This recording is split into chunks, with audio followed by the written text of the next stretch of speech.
Hello, আসসালামু আলাইকুম। আমি সিদ্রাতুল মুনতাহা ফারুকী, তোমাদের প্রাপ্তি আপু। তোমাদের সবাইকে ওয়েলকাম করছি এসএসসি এ প্লাস লাইভ মিশনে। এটাকে আমরা ক্লাস বলবো না, আজকের এটা কিন্তু আমাদের একটা কমপ্লিট সেশনটা কিসের উপর? তোমাদের বায়োলজিতে এ প্লাস যেন কনফার্ম হয় সেটার জন্য যত প্রকার গাইডলাইন আছে সব প্রকার গাইডলাইন নিয়ে কিন্তু আমি আজকে তোমাদের সামনে চলে আসছি। আর আমি প্রমিস করছি যে আজকের এই লাইভ ক্লাসটা তোমরা যারা করছো তাদের কিন্তু এই গাইডলাইনগুলো ফলো করলে এ প্লাস মিসের কোনো সুযোগই নাই। তাই কি করতে হবে? আজকের লাইভ ক্লাসটা একদম শুরু থেকে শেষ পর্যন্ত আপুর সাথে থাকতে হবে। তো দেখি তোমরা কারা কারা কোথা থেকে জয়েন করেছো আমাদের আজকের ক্লাসটাতে। ইতিমধ্যে অনেকেই জয়েন করে ফেলেছো আমাদের ক্লাসটাতে, আমি দেখতে পাচ্ছি। ওয়ালাইকুম আসসালাম আদনান, যারা সালাম দিচ্ছ সবাইকে ওয়ালাইকুম আসসালাম। কি অবস্থা তোমাদের, কেমন আছে সবাই?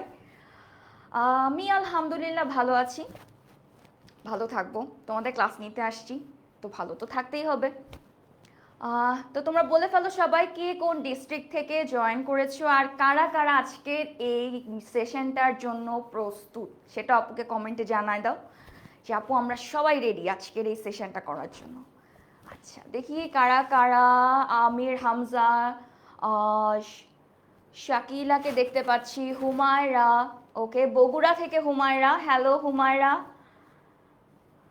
আচ্ছা, শাকিলা জয়েন করেছে জামালপুর থেকে, ওয়াও, অনেকেই অনেক দূর দূরান্ত থেকে জয়েন করে ফেলছে আমাদের ক্লাসটাতে।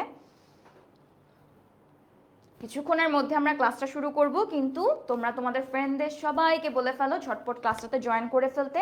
কারণ কি বলো তো, শেয়ারিং ইজ কেয়ারিং। তোমরা ফ্রেন্ডরা সবাই মিলে যদি আজকের এই গাইডলাইনগুলো পেয়ে যাও তাহলে কিন্তু আপু শুরুতেই বলে দিয়েছি, আপু কিন্তু প্রমিস করেছি এক প্রকার যে যারা আজকের এই লাইভ ক্লাসের গাইডলাইনগুলো ফলো করবে তাদের কিন্তু এ প্লাস মিস যাবে না বায়োলজিতে।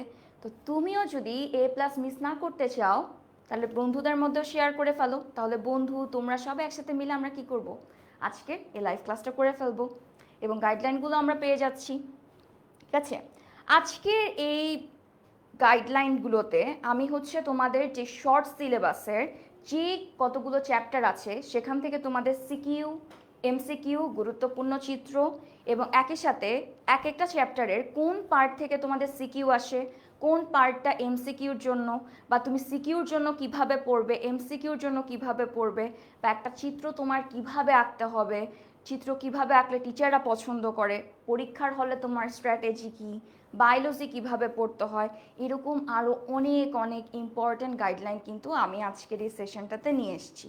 মানে অ্যাটলিস্ট বলতে পারি শুরু থেকে শেষ পর্যন্ত যত গাইডলাইন তোমাদের প্রয়োজন আজকের এই একটা ক্লাসে, এই যে দেখো আমাদের হেডিংটা দেখো, একটা ক্লাসে এ প্লাসের শর্ট সিলেবাসের গাইডলাইন, এই একটা ক্লাসেই আমি তোমাদের সব গাইডলাইন আজকে দিয়ে দিব।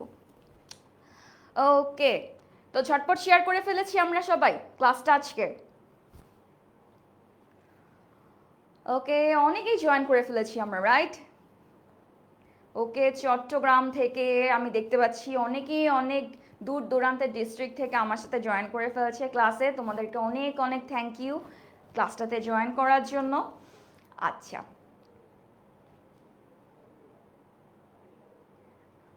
ওকে, নিঝুম দিক থেকে একজন জয়েন করেছে আমাদের সাথে। যারা যারা সালাম দিচ্ছ সবাইকে ওয়ালাইকুম আসসালাম। আমিও আলহামদুলিল্লাহ ভালো আছি, আশা করি তোমরাও সবাই অনেক ভালো আছো। আর তোমাদের আজকে ভালো থাকার মতো একটা দিন, কারণ বায়োলজির সব গাইডলাইন পেয়ে যাচ্ছ এই একটা ক্লাসে। এর থেকে খুশির দিন তো আমার মনে হয় না আর কোনো দিন হইতে পারে এরকম। আচ্ছা, চিটাগং থেকেও অনেকে জয়েন করছে, পাবনা, চিটাগং। ওকে, গাইবান্ধা থেকে বলছো, সিরাজগঞ্জ থেকে বলছো। তো চলো আমরা একটু সামনের দিকে আগাই, যে আজকের এই ক্লাসটাতে আমরা মূলত কি কি করছি। তোমাদের কিন্তু আমি আজকের এই ক্লাসটাতে এটাও বলে দিব যে বায়োলজিতে তুমি একটা চ্যাপ্টার নিয়ে যখন পড়তে বসছো তুমি কিভাবে আসলে পড়লে তোমার জন্য ভালো হবে, বা কিভাবে পড়লে তোমার মাথায় থাকবে এবং পরীক্ষাতেও তুমি ভালো করতে পারবে, বা তোমার স্টাডি রুটিনটা কেমন হবে সেটাও কিন্তু আমি আজকে বলে দিব। আর আজকের আমি যে গাইডলাইনগুলো দিচ্ছি সেটা কিন্তু আমি 5 বছরের প্রশ্ন অ্যানালাইসিস করে এই গাইডলাইনগুলো কিন্তু তোমাদের সামনে নিয়ে আসছি। আর শুরুতেও বলছি যে আজকের এই গাইডলাইনটায় আমি এইটুকু তোমাদেরকে সিওরিটি দিয়ে বলতে পারি, মানে 100% গ্যারান্টি দিয়ে বলতে পারি যে যারা আজকের এই লাইভ ক্লাসের গাইডলাইনগুলা মনে রাখবে, ফলো করবে, তাদের A+ মিস যাবে না। ঠিক আছে, তো চলো শুরু করা যাক। তো তোমাদের জন্য যেহেতু আমরা SSC 25-এর রেজাল্টটা সবাই দেখেছি, জেনেছি, বুঝতে পেরেছি যে আসলে অবস্থাটা কি। তোমার এই যদি পরীক্ষার 1 মাস আগ থেকে পড়াশোনা করো, কখনোই ভালো ফলাফল তোমার থেকে আশা করা যায় না। তোমার প্রিপারেশনটা শুরু হবে এখনই, আজকে থেকেই। ঠিক আছে, প্রিপারেশনটা আজকে থেকে। আপু আজকে যে গাইডলাইনগুলো তোমাদেরকে দিবে, তোমাদের দায়িত্ব আজকে থেকে সেগুলো ফলো করে পড়াশোনা শুরু করা। ঠিক আছে, তো তোমাদের জন্য দেখো আমরা কিন্তু অনেকগুলো সারপ্রাইজও নিয়ে আসছি। ঠিক আছে, তোমাদের একটা ফ্রি কোর্স ফ্রি থাকছে, মাস্টার বুক থাকছে, এবং একই সাথে 1.5 লক্ষ টাকা জেতার মতো সুযোগও তোমাদের আছে। তাহলে ঝটপট কি করতে হবে, আমাদের এই চ্যালেঞ্জটা অ্যাকসেপ্ট করে নিতে হবে। এবং এই চ্যালেঞ্জটা কিন্তু মূলত শুরু হয়েছে আমাদের 10ই আগস্ট থেকে, যেখানে তোমাদের প্রথম ক্লাস নিয়েছিল তোমাদের প্রিয় ক্রাইফ ভাইয়া, তারপর সাব্বির ভাইয়া, তারপর সিফাত ভাইয়া, তারপর তোমাদের জাকি ভাইয়া, আজকে আমি নিচ্ছি, এবং এরপর কেমিস্ট্রি ক্লাসও হবে। এবং প্রত্যেকটা ক্লাসেই আমাদের টার্গেটই হচ্ছে যে আমাদের প্রত্যেকটা স্টুডেন্ট যেন A+ কনফার্ম করে SSCতে। এবং এই A+ কনফার্ম করার জন্য প্রত্যেক বিষয়ের যে যে গাইডলাইন প্রয়োজন, আমরা প্রত্যেকটা টিচারই চেষ্টা করছি কিন্তু তোমাদের সেই গাইডলাইনগুলো দিতে।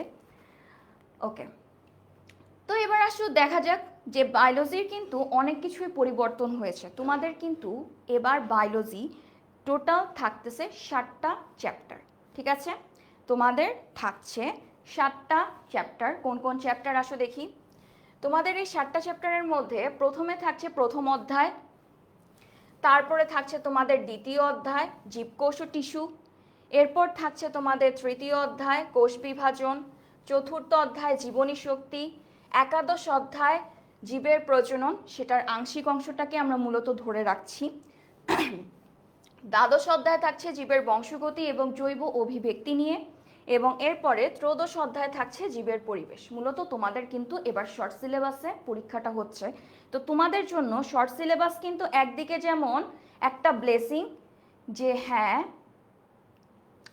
সিলেবাসটা কমে গিয়েছে, পড়া কমে গিয়েছে, কিন্তু আরেকদিকে কিন্তু তোমাদের জন্য একটা চ্যালেঞ্জও হয়ে যাচ্ছে। তোমাদের কিন্তু তুমি শিওর হয়ে যাচ্ছ যে এই কয়টা জায়গা থেকেই প্রশ্ন করবে। তোমাদের প্রশ্নগুলো কিন্তু এতটাও ইজি হবে না, একটু হলেও ট্রিকি প্রশ্ন করবে। আর বোর্ডের প্রশ্ন যদি 25 সালেরটা তোমরা দেখে রাখো, প্রশ্ন কিন্তু আগের মতো হচ্ছে না যে একদম ডিরেক্ট বইয়ের কোশ্চেন একদম খুবই ইজিলি পার পেয়ে যাচ্ছে, সেরকম কিন্তু হচ্ছে না, একটু অ্যানালাইসিস জাতীয় প্রশ্নগুলো বেশি আসছে। তাই চেষ্টা করবা তোমরা এই 7টা চ্যাপ্টার যেন, যে টপিকগুলো আপু বলবো আজকে যে এই চ্যাপ্টার থেকে এই এই টপিকগুলো ইম্পর্টেন্ট, সেগুলা যেন একটু ইন ডিটেলে পড়াশোনা করা, ইন ডিটেল এবং বুঝে বুঝে পড়াশোনা করা। ঠিক আছে, তো তোমাদের কিন্তু প্রশ্নের ধরনটাও পরিবর্তন হয়ে গেছে। তোমাদের 70 মার্কের মধ্যে তোমাদের 40 নম্বর কিন্তু চলে যাচ্ছে, এই যে দেখো তোমাদের 75 নম্বর থাকতেছে থিওরি এবং 25 নম্বর থাকতেছে ব্যবহারিক। এই যে এই 25 নম্বর, এর মধ্যে আবার তোমাদের অবজেক্টিভ থাকবে, বহু নির্বাচনী থাকতেছে 25টা, বহু নির্বাচনী প্রশ্ন থাকবে 25টা, এবং তোমাদের এবার কিন্তু সৃজনশীল প্রশ্নের সাথে সংক্ষিপ্ত প্রশ্ন আছে। ঠিক আছে, সংক্ষিপ্ত প্রশ্ন থাকবে।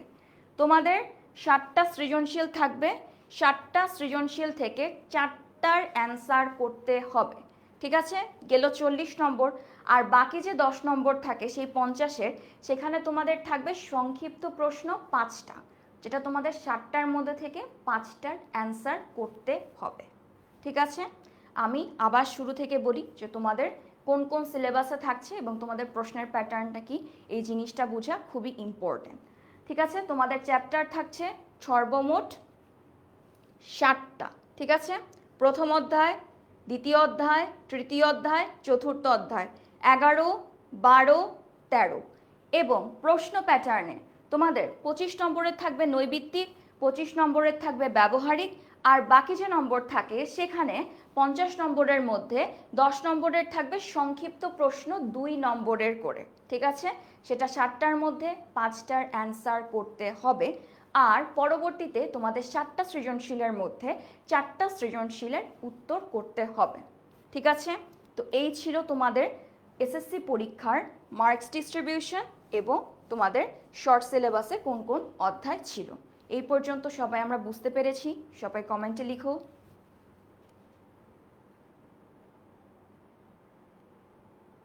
ওকে, তাহলে আমরা বুঝে গিয়েছি যে আমাদের শর্ট সিলেবাসে কোন কোন অধ্যায় থাকছে এবং আমাদের কোন কোন প্রশ্নের ধরন থাকবে। যে কোনো একটা যুদ্ধে নামার আগে সেখান সম্পর্কে একটু আইডিয়া নেওয়া উচিত। এর জন্যই শুরুতেই আমি তোমাদেরকে বলে দিলাম যে আমাদের কোন কোন চ্যাপ্টার থাকছে এবং একই সাথে আমাদের প্রশ্নের ধরন এবং মার্কস ডিস্ট্রিবিউশনটাও কেমন থাকছে।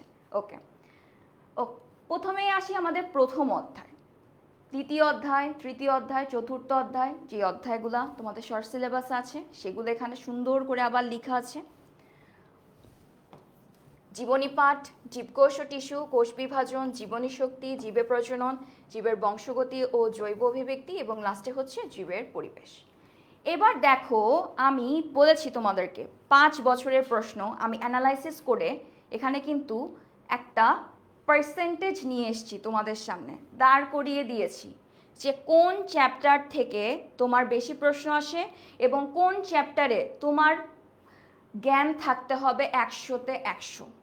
ঠিক আছে, তোমার এই জিনিসটা বোঝার জন্য যে আমার যে সিলেবাসে 7টা চ্যাপ্টার আছে, এই 7টা চ্যাপ্টারের মধ্যে কোন চ্যাপ্টারে আমার এফোর্ট দিতে হবে 100-তে 100, সেটা কিন্তু তুমি এই পার্সেন্টেজগুলা যদি একটু ঠান্ডা মাথায় দেখো তাহলে কিন্তু তুমি বুঝে যাবে জিনিসটা। দেখো, প্রথম অধ্যায়ে 80 থেকে 90% প্রশ্ন এসেছে, মানে প্রত্যেক বছরেই মূলত প্রথম অধ্যায় থেকে প্রশ্ন স্টুডেন্টরা ফেস করেছে। দ্বিতীয় অধ্যায় থেকেও একই রেশিও, তার মানে এখান থেকেও প্রত্যেক বছর স্টুডেন্টরা প্রশ্ন ফেস করছে পরীক্ষার হলে। তৃতীয় অধ্যায় কোষ বিভাজন থেকে পার্সেন্টেজটা একটু কমে এসেছে, কিন্তু আমার মনে হচ্ছে যে তোমাদের সময় এই চ্যাপ্টারটাকেও সমান গুরুত্বপূর্ণতা আমাদের দিতে হবে। এখান থেকেও প্রশ্ন আসার সম্ভাবনা খুব খুব খুব বেশি। চতুর্থ অধ্যায়েও 70 থেকে 80, একটু তুলনামূলকভাবে কম, কিন্তু এখানে খুবই টিচারদের অনেক পছন্দের সাবজেক্ট মানে টপিকগুলো আছে এবং পছন্দের টপিক, টিচারদের পছন্দের টপিক আর তোমাদের পছন্দের টপিক অনেক তফাৎ। তোমাদের পছন্দের টপিক হচ্ছে যেটা শর্টকাট, আর টিচারের পছন্দের টপিক হচ্ছে যেখান থেকে তোমাদের মার্কস কাটা যায়। ঠিক আছে, তো এখানে কিন্তু একটা শক্তির প্রবাহ আছে, তো এর জন্য চতুর্থ চ্যাপ্টারকেও ফেলনা না, চতুর্থ চ্যাপ্টারকেও আমাদের ইম্পর্টেন্স দিতে হবে। একাদশ অধ্যায় থেকেও প্রশ্ন এসেছে, দ্বাদশ থেকেও পার্সেন্টেজ দেখো, ত্রয়োদশ থেকেও পার্সেন্টেজ দেখো। পার্সেন্টেজটা তোমাদের সামনে এই কারণে আমি অ্যানালাইসিস করে নিয়ে আসছি যেন তুমি বুঝতে পারো যে আসলে আমার কোন চ্যাপ্টারটাতে বেশি গুরুত্বপূর্ণতা দেওয়া উচিত এবং কোনটাতে একটু কম দিলেও হবে। কিন্তু আমি বলবো যে এবার তোমাদের সবগুলা চ্যাপ্টারে 100-তে 100 দেওয়াই চেষ্টা করবে তোমরা, যেহেতু 25 সালের আমরা অবস্থা দেখে বুঝতেই পারছি যে সামনে কি আসছে, আমাদের জন্য অনেক বিশাল একটা চ্যালেঞ্জ আসবে এসএসসি 26-এর জন্য। তো এর জন্য এখন থেকে প্রিপারেশনটা নিতে হবে। ওকে, এখানেও তোমাদের জন্য একটা পুরো চার্ট তৈরি করা আছে, যে দেখো তুমি যদি একটু ভালো মতো দেখো সিকিউ কয়টা এসেছিল 24 সালে, এখান থেকে ঢাকা বোর্ড, প্রত্যেকটা বোর্ডে কোন বোর্ডে কয়টা প্রশ্ন আসছে সেটাও কিন্তু এখানে তুলে দেওয়া আছে। ঠিক আছে, যেমন প্রথম অধ্যায় দেখা যাচ্ছে অলমোস্ট সব জায়গাতেই আছে, যেমন এমসিকিউ এসেছে তো এসেছেই, তারপরে দেখা গিয়েছে যে 24 সালে একটু সিকিউ শুধুমাত্র একটা জায়গাতে আর হচ্ছে আমরা যশোর বোর্ডেই দেখতে পাচ্ছি, কিন্তু বাকি বছরগুলোতে যদি আমরা একটু তাকাই তুলনামূলকভাবে প্রথম অধ্যায় থেকে কিন্তু থাকছে। কারণ প্রথম অধ্যায়ে তোমরা যদি দেখো ওখানে আমরা বিভিন্ন শ্রেণী বিন্যাস নিয়ে পড়াশোনা করছি, রাইট? এক একটা শ্রেণীর সাথে এক একটা শ্রেণীর তুলনা প্রশ্নগুলা কিন্তু টিচারদের খুবই খুবই পছন্দের, তাই সেই ক্ষেত্রে প্রথম অধ্যায়কেও তোমার গুরুত্বপূর্ণতা দিতে হবে, ইম্পর্টেন্স দিয়ে প্রথম অধ্যায় পড়াশোনা করতে হবে। ওকে, দ্বিতীয় অধ্যায়ও একইভাবে সেম, দ্বিতীয় অধ্যায় তো তোমার প্রশ্ন আসবে, কারণ দ্বিতীয় অধ্যায় হচ্ছে বায়োলজি বইয়ের মানে হার্ট বলা যেতে পারে। ঠিক আছে, বায়োলজি বইয়ের যদি হার্ট আমি বলি তোমাদের বায়োলজি বইয়ের, তাহলে সেটা হবে সেকেন্ড চ্যাপ্টার। ঠিক আছে, কারণ সেকেন্ড চ্যাপ্টারে সব ইম্পর্টেন্ট টপিকগুলাই সুন্দর মতো লেখা, তাই সেকেন্ড চ্যাপ্টার সবচেয়ে ভালো মতো পড়তে হবে, কারণ এটা তোমাদের বায়োলজি বইয়ের হৃৎপিণ্ড। ঠিক আছে, ওকে, এরপরে তৃতীয় চ্যাপ্টারেও মূলত আমরা দেখতে পাচ্ছি অনেক প্রশ্ন এসেছে, চতুর্থতেও সেম, 11, 12 যা বলি না কেন প্রত্যেকটা চ্যাপ্টারে তুলনামূলকভাবে অনেক প্রশ্নই এসেছে। দেখছো পুরো চার্টই তোমাদের জন্য দেয়া আছে। এই যে এটুকু হচ্ছে 11 চ্যাপ্টারে কোন সালে কোন ধরনের কয়টা প্রশ্ন কোন কোন বোর্ডে এসেছে সব কিন্তু তুমি পেয়ে যাচ্ছ এখানেই। ওকে, তো চলো দেখিয়ে আসো, যেটা তোমাদের প্রমিস করেছিলাম যে প্রত্যেকটা চ্যাপ্টার থেকে আপু বলবো যে কোন টপিকগুলো সিকিউর জন্য ইম্পর্টেন্ট, কোনগুলো এমসিকিউর জন্য ইম্পর্টেন্ট। তো আমি চাবো এটা বলার আগে তোমরা সবাই খাতা কলম আর ঠান্ডা মাথা নিয়ে বসে যাও, কারণ এটা নোট করা খুবই খুবই ইম্পর্টেন্ট। ঠিক আছে?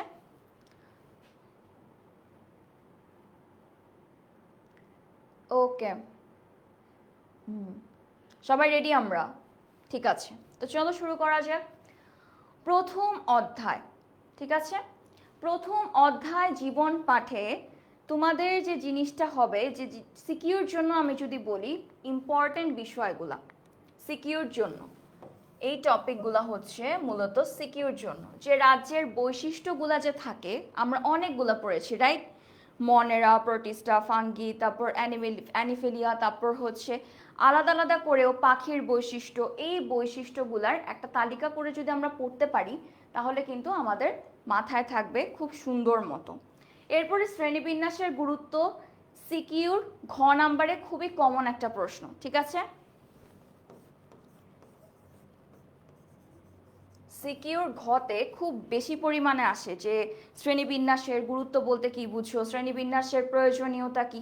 এবং আরেকটা কথা আমি বলে রাখি, যখন তুমি যে গুরুত্ব প্রয়োজনীয়তা এমন প্রশ্ন লিখবা, এগুলা চেষ্টা করবা প্যারা করে না লিখে পয়েন্ট করে লিখতে, পয়েন্ট আকারে লিখতে। কারণ পয়েন্ট আকারে লিখলে জিনিসটা ছোটও হয়ে যায়, টিচারেরও পড়তে সুবিধা হয় এবং খাতাটা দেখতেও সুন্দর লাগে। তো প্যারা প্যারা করে ভুরি ভুরি আজে বাজে কথাবার্তা না লিখে টু দ্য পয়েন্টে সুন্দর করে ক্লাসগুলা মানে পয়েন্টগুলা লিখে ফেলবা। ঠিক আছে? মানে অনেকেই আছে দেখি অনেকের খাতাতেই মানে মেইন কিছু লেখা নাই, সব আজে বাজে কথা, শুরুতেও আজে বাজে কথা, শেষেও আজে বাজে কথা। এরকম কথাবার্তা তুমি যদি লিখো টিচারের কিন্তু এমনি তোমার উপর রাগ উঠে যাবে। তো টিচারের জন্য রাগ না উঠে তাই চেষ্টা করবা টিচারের মাথা ঠান্ডা রাখার। আর এই ঠান্ডা রাখার একটা ট্রিক্স হচ্ছে, যখনই গুরুত্ব বা প্রয়োজনীয়তা এই যাবতীয় প্রশ্ন তোমার পরীক্ষার হলে আসবে, চেষ্টা করবা পয়েন্ট আকারে সুন্দর করে লিখতে। আর খাতাতে পরিষ্কার পরিচ্ছন্নতা খুবই খুবই ইম্পর্টেন্ট। ঠিক আছে? এটাও মাথায় রাখতে হবে।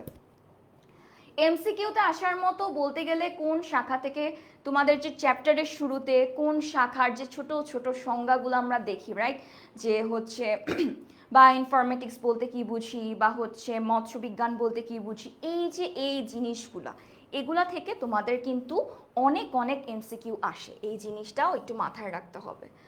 আর সিকিউর জন্য আরেকটা টপিক মিস করে গিয়েছি, সেটা হচ্ছে দ্বিপদ নামকরণ। হ্যাঁ, দ্বিপদ নামকরণ এটা তো খুবই ইম্পর্টেন্ট। আমি আমি যতটুকু ধারণা করতে পারছি যে তোমরা সবাই কম বেশি স্কুলে পরীক্ষা এখন অবধি যতগুলো পরীক্ষা দিয়েছো, কোনো না কোনো পরীক্ষাতে এই দ্বিপদ নামকরণের ব্যাপারটা কিন্তু তোমরা ফেস করেছো। ঠিক আছে? এবং এটা কিন্তু বোর্ডেরও খুব পছন্দের একটা প্রশ্ন, তাই এটাতেও বুঝে বুঝে পড়বা। ওকে, এরপর দ্বিপদ নামকরণের জনককে, জনকের এই লাইনগুলা একটু ভালো মতো আমাদের পড়তে হবে। তারপর হচ্ছে যে কোন বৈশিষ্ট্যের ভিত্তিতে আমরা এই যে জীবের রাজ্যগুলাকে আমরা ভাগ করলাম, একটা রাজ্য থেকে আরেকটা রাজ্য কোন হিসাবে ভাগ করলাম, এই জিনিসগুলাও কিন্তু খুব ভালো মতো ঠান্ডা মাথায় পড়তে হবে।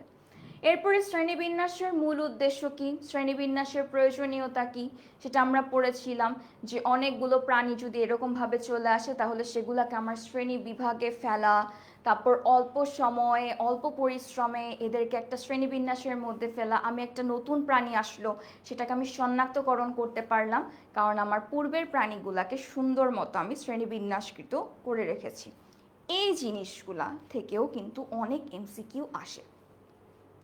এবং এই যাবতীয় জিনিসগুলা যেগুলাতে হচ্ছে যে মূল উদ্দেশ্য কি বা বৈশিষ্ট্য কি, এগুলাতে তোমরা এমসিকিউতে যেরকম দেখবা যে এরকম আমাদের অপশনগুলো থাকে না, যে এরকম 1, 2, তারপর হচ্ছে 3 নাম্বার দিয়ে বলে যে হচ্ছে ক নাম্বারে হয়তো বা বললো 1 ও 2, তারপর খ নাম্বারে বললো 2 ও 3। এই ধরনের প্রশ্নগুলা কিন্তু অনেক বেশি থাকে। তাই এই জিনিসগুলো একটু ভালো মতো বুঝে বুঝে পড়তে হবে, ঠিক আছে? ওকে, এরপর আসি বৈজ্ঞানিক নাম লেখার যে নিয়মগুলা তোমাদেরকে শিখিয়েছি সেগুলাও খুব ভালো মতো পড়তে হবে, ঠিক আছে? এরপরে জাতীয় নামকরণ ইন্টারেস্টিং টপিক। হয়তো বা অনেকেই চিন্তা করছে আপু জাতীয় নামকরণ কোথা থেকে আসলো, আমরা তো বৈজ্ঞানিক নামকরণ পড়ে আসছি, রাইট? জাতীয় নামকরণ বলতে আমি মূলত বুঝাচ্ছি যে জাতীয় ফুল, ফল, পাখি, মাছ, এগুলার বৈজ্ঞানিক নামগুলা খুব গুরুত্বপূর্ণ এবং এগুলা পরীক্ষাতে খুব বেশি বেশি দেয়। তাই এগুলাও কিন্তু একটু ভালো মতো আমাদের পড়তে হবে বোর্ডের এমসিকিউর জন্য, ঠিক আছে?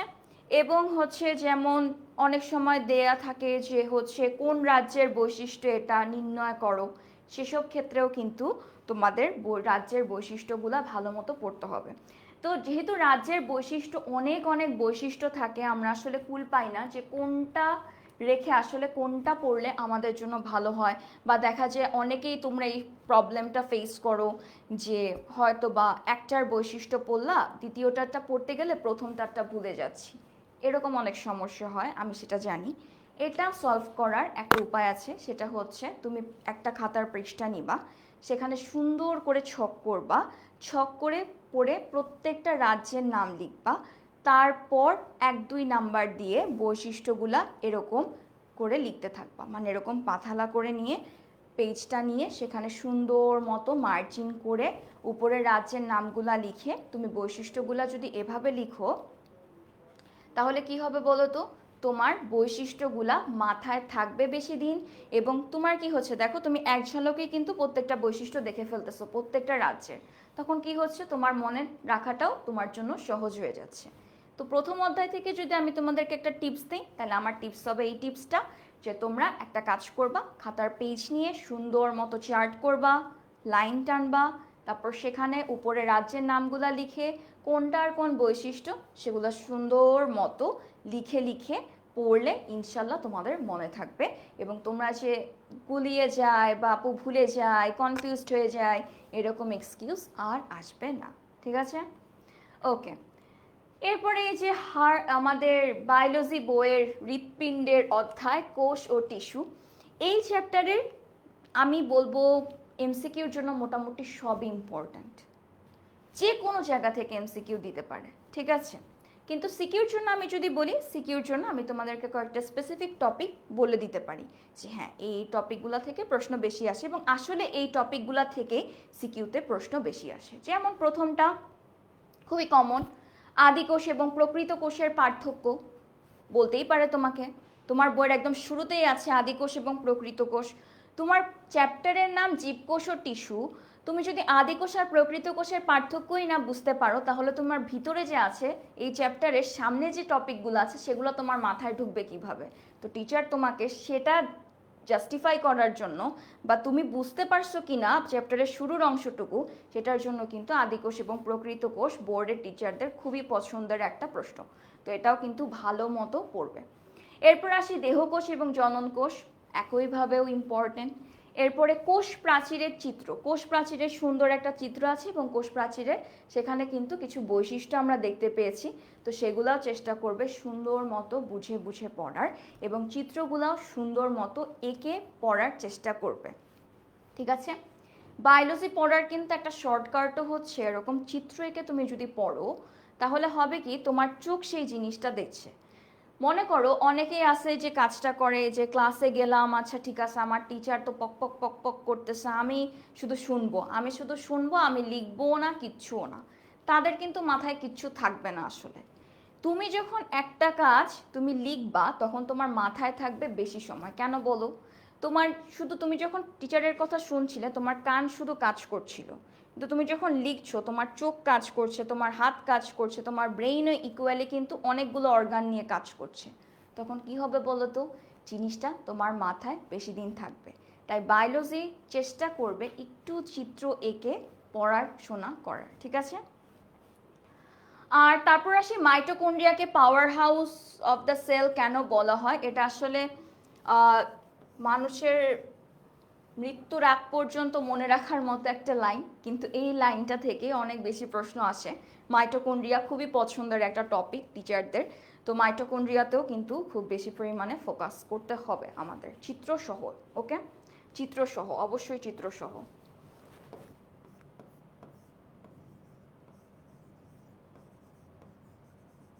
আচ্ছা, তো নেক্সট দেখি প্লাস্টিড। প্লাস্টিডও আমরা পড়েছি 3 প্রকার, প্লাস্টিড, ক্রোমো, ক্লোরো, লিউকো। এই প্লাস্টিডগুলার প্রকারভেদ এবং কাজও আমাদের ভালো মতো পড়তে হবে। এরপরে নিউক্লিয়াসের গঠন ও কার্যাবলী, এটাও খুব ভালো মতো পড়তে হবে। নিউক্লিয়াসটা কারণ কোষের কেন্দ্রিকা, নিউক্লিয়াসের অনেক অনেক কাজ, তাই নিউক্লিয়াসের জিনিসটাও ভালো মতো পড়তে হবে। নিউক্লিয়াসের গঠন, নিউক্লিয়াসে মূলত কি কি থাকে, নিউক্লিয়াসের কাজগুলা কি কি, কোন গঠন কি কাজ করে, সেগুলা কিন্তু সিকিউর জন্য খুবই খুবই ইম্পর্টেন্ট। ঠিক আছে, সরল টিস্যু এবং এর প্রকারভেদ, প্যারেনকাইমা, কোলেনকাইমা, স্ক্লেরেনকাইমা, কোনটা কোথায় থাকে, দেখতে কেমন, বৈশিষ্ট্য কেমন, খুব ভালো করে পড়বে। এবং এগুলা থেকে মূলত আসে তোমাদের এই যে 3টা টপিক বললাম, এগুলা থেকে মূলত আসে পার্থক্য। ঠিক আছে, যে পার্থক্য লিখো, সরল টিস্যুর মধ্যে পার্থক্য লিখো, তখন তুমি এই যে প্যারেনকাইমা, কোলেনকাইমা, স্ক্লেরেনকাইমা, এদের মধ্যে পার্থক্যটা সুন্দর মতো লিখে ফেলবে। ঠিক আছে, জাইলেম এবং ফ্লোয়েমের পার্থক্য খুব ভালো মতো পড়তে হবে। এরপর হচ্ছে প্রাণী টিস্যু, প্রাণী টিস্যুর মধ্যে তোমাদের ইচ্ছাকৃত, অনিচ্ছাকৃত, ঐচ্ছিক, অনৈচ্ছিক, হৃদপেশি, এই কাজগুলার ভালো মতো পড়তে হবে। এবং স্নায়ু টিস্যুর চিত্রটা খুবই খুবই ইম্পর্টেন্ট, স্নায়ু টিস্যু খুব ভালো মতো পড়বে।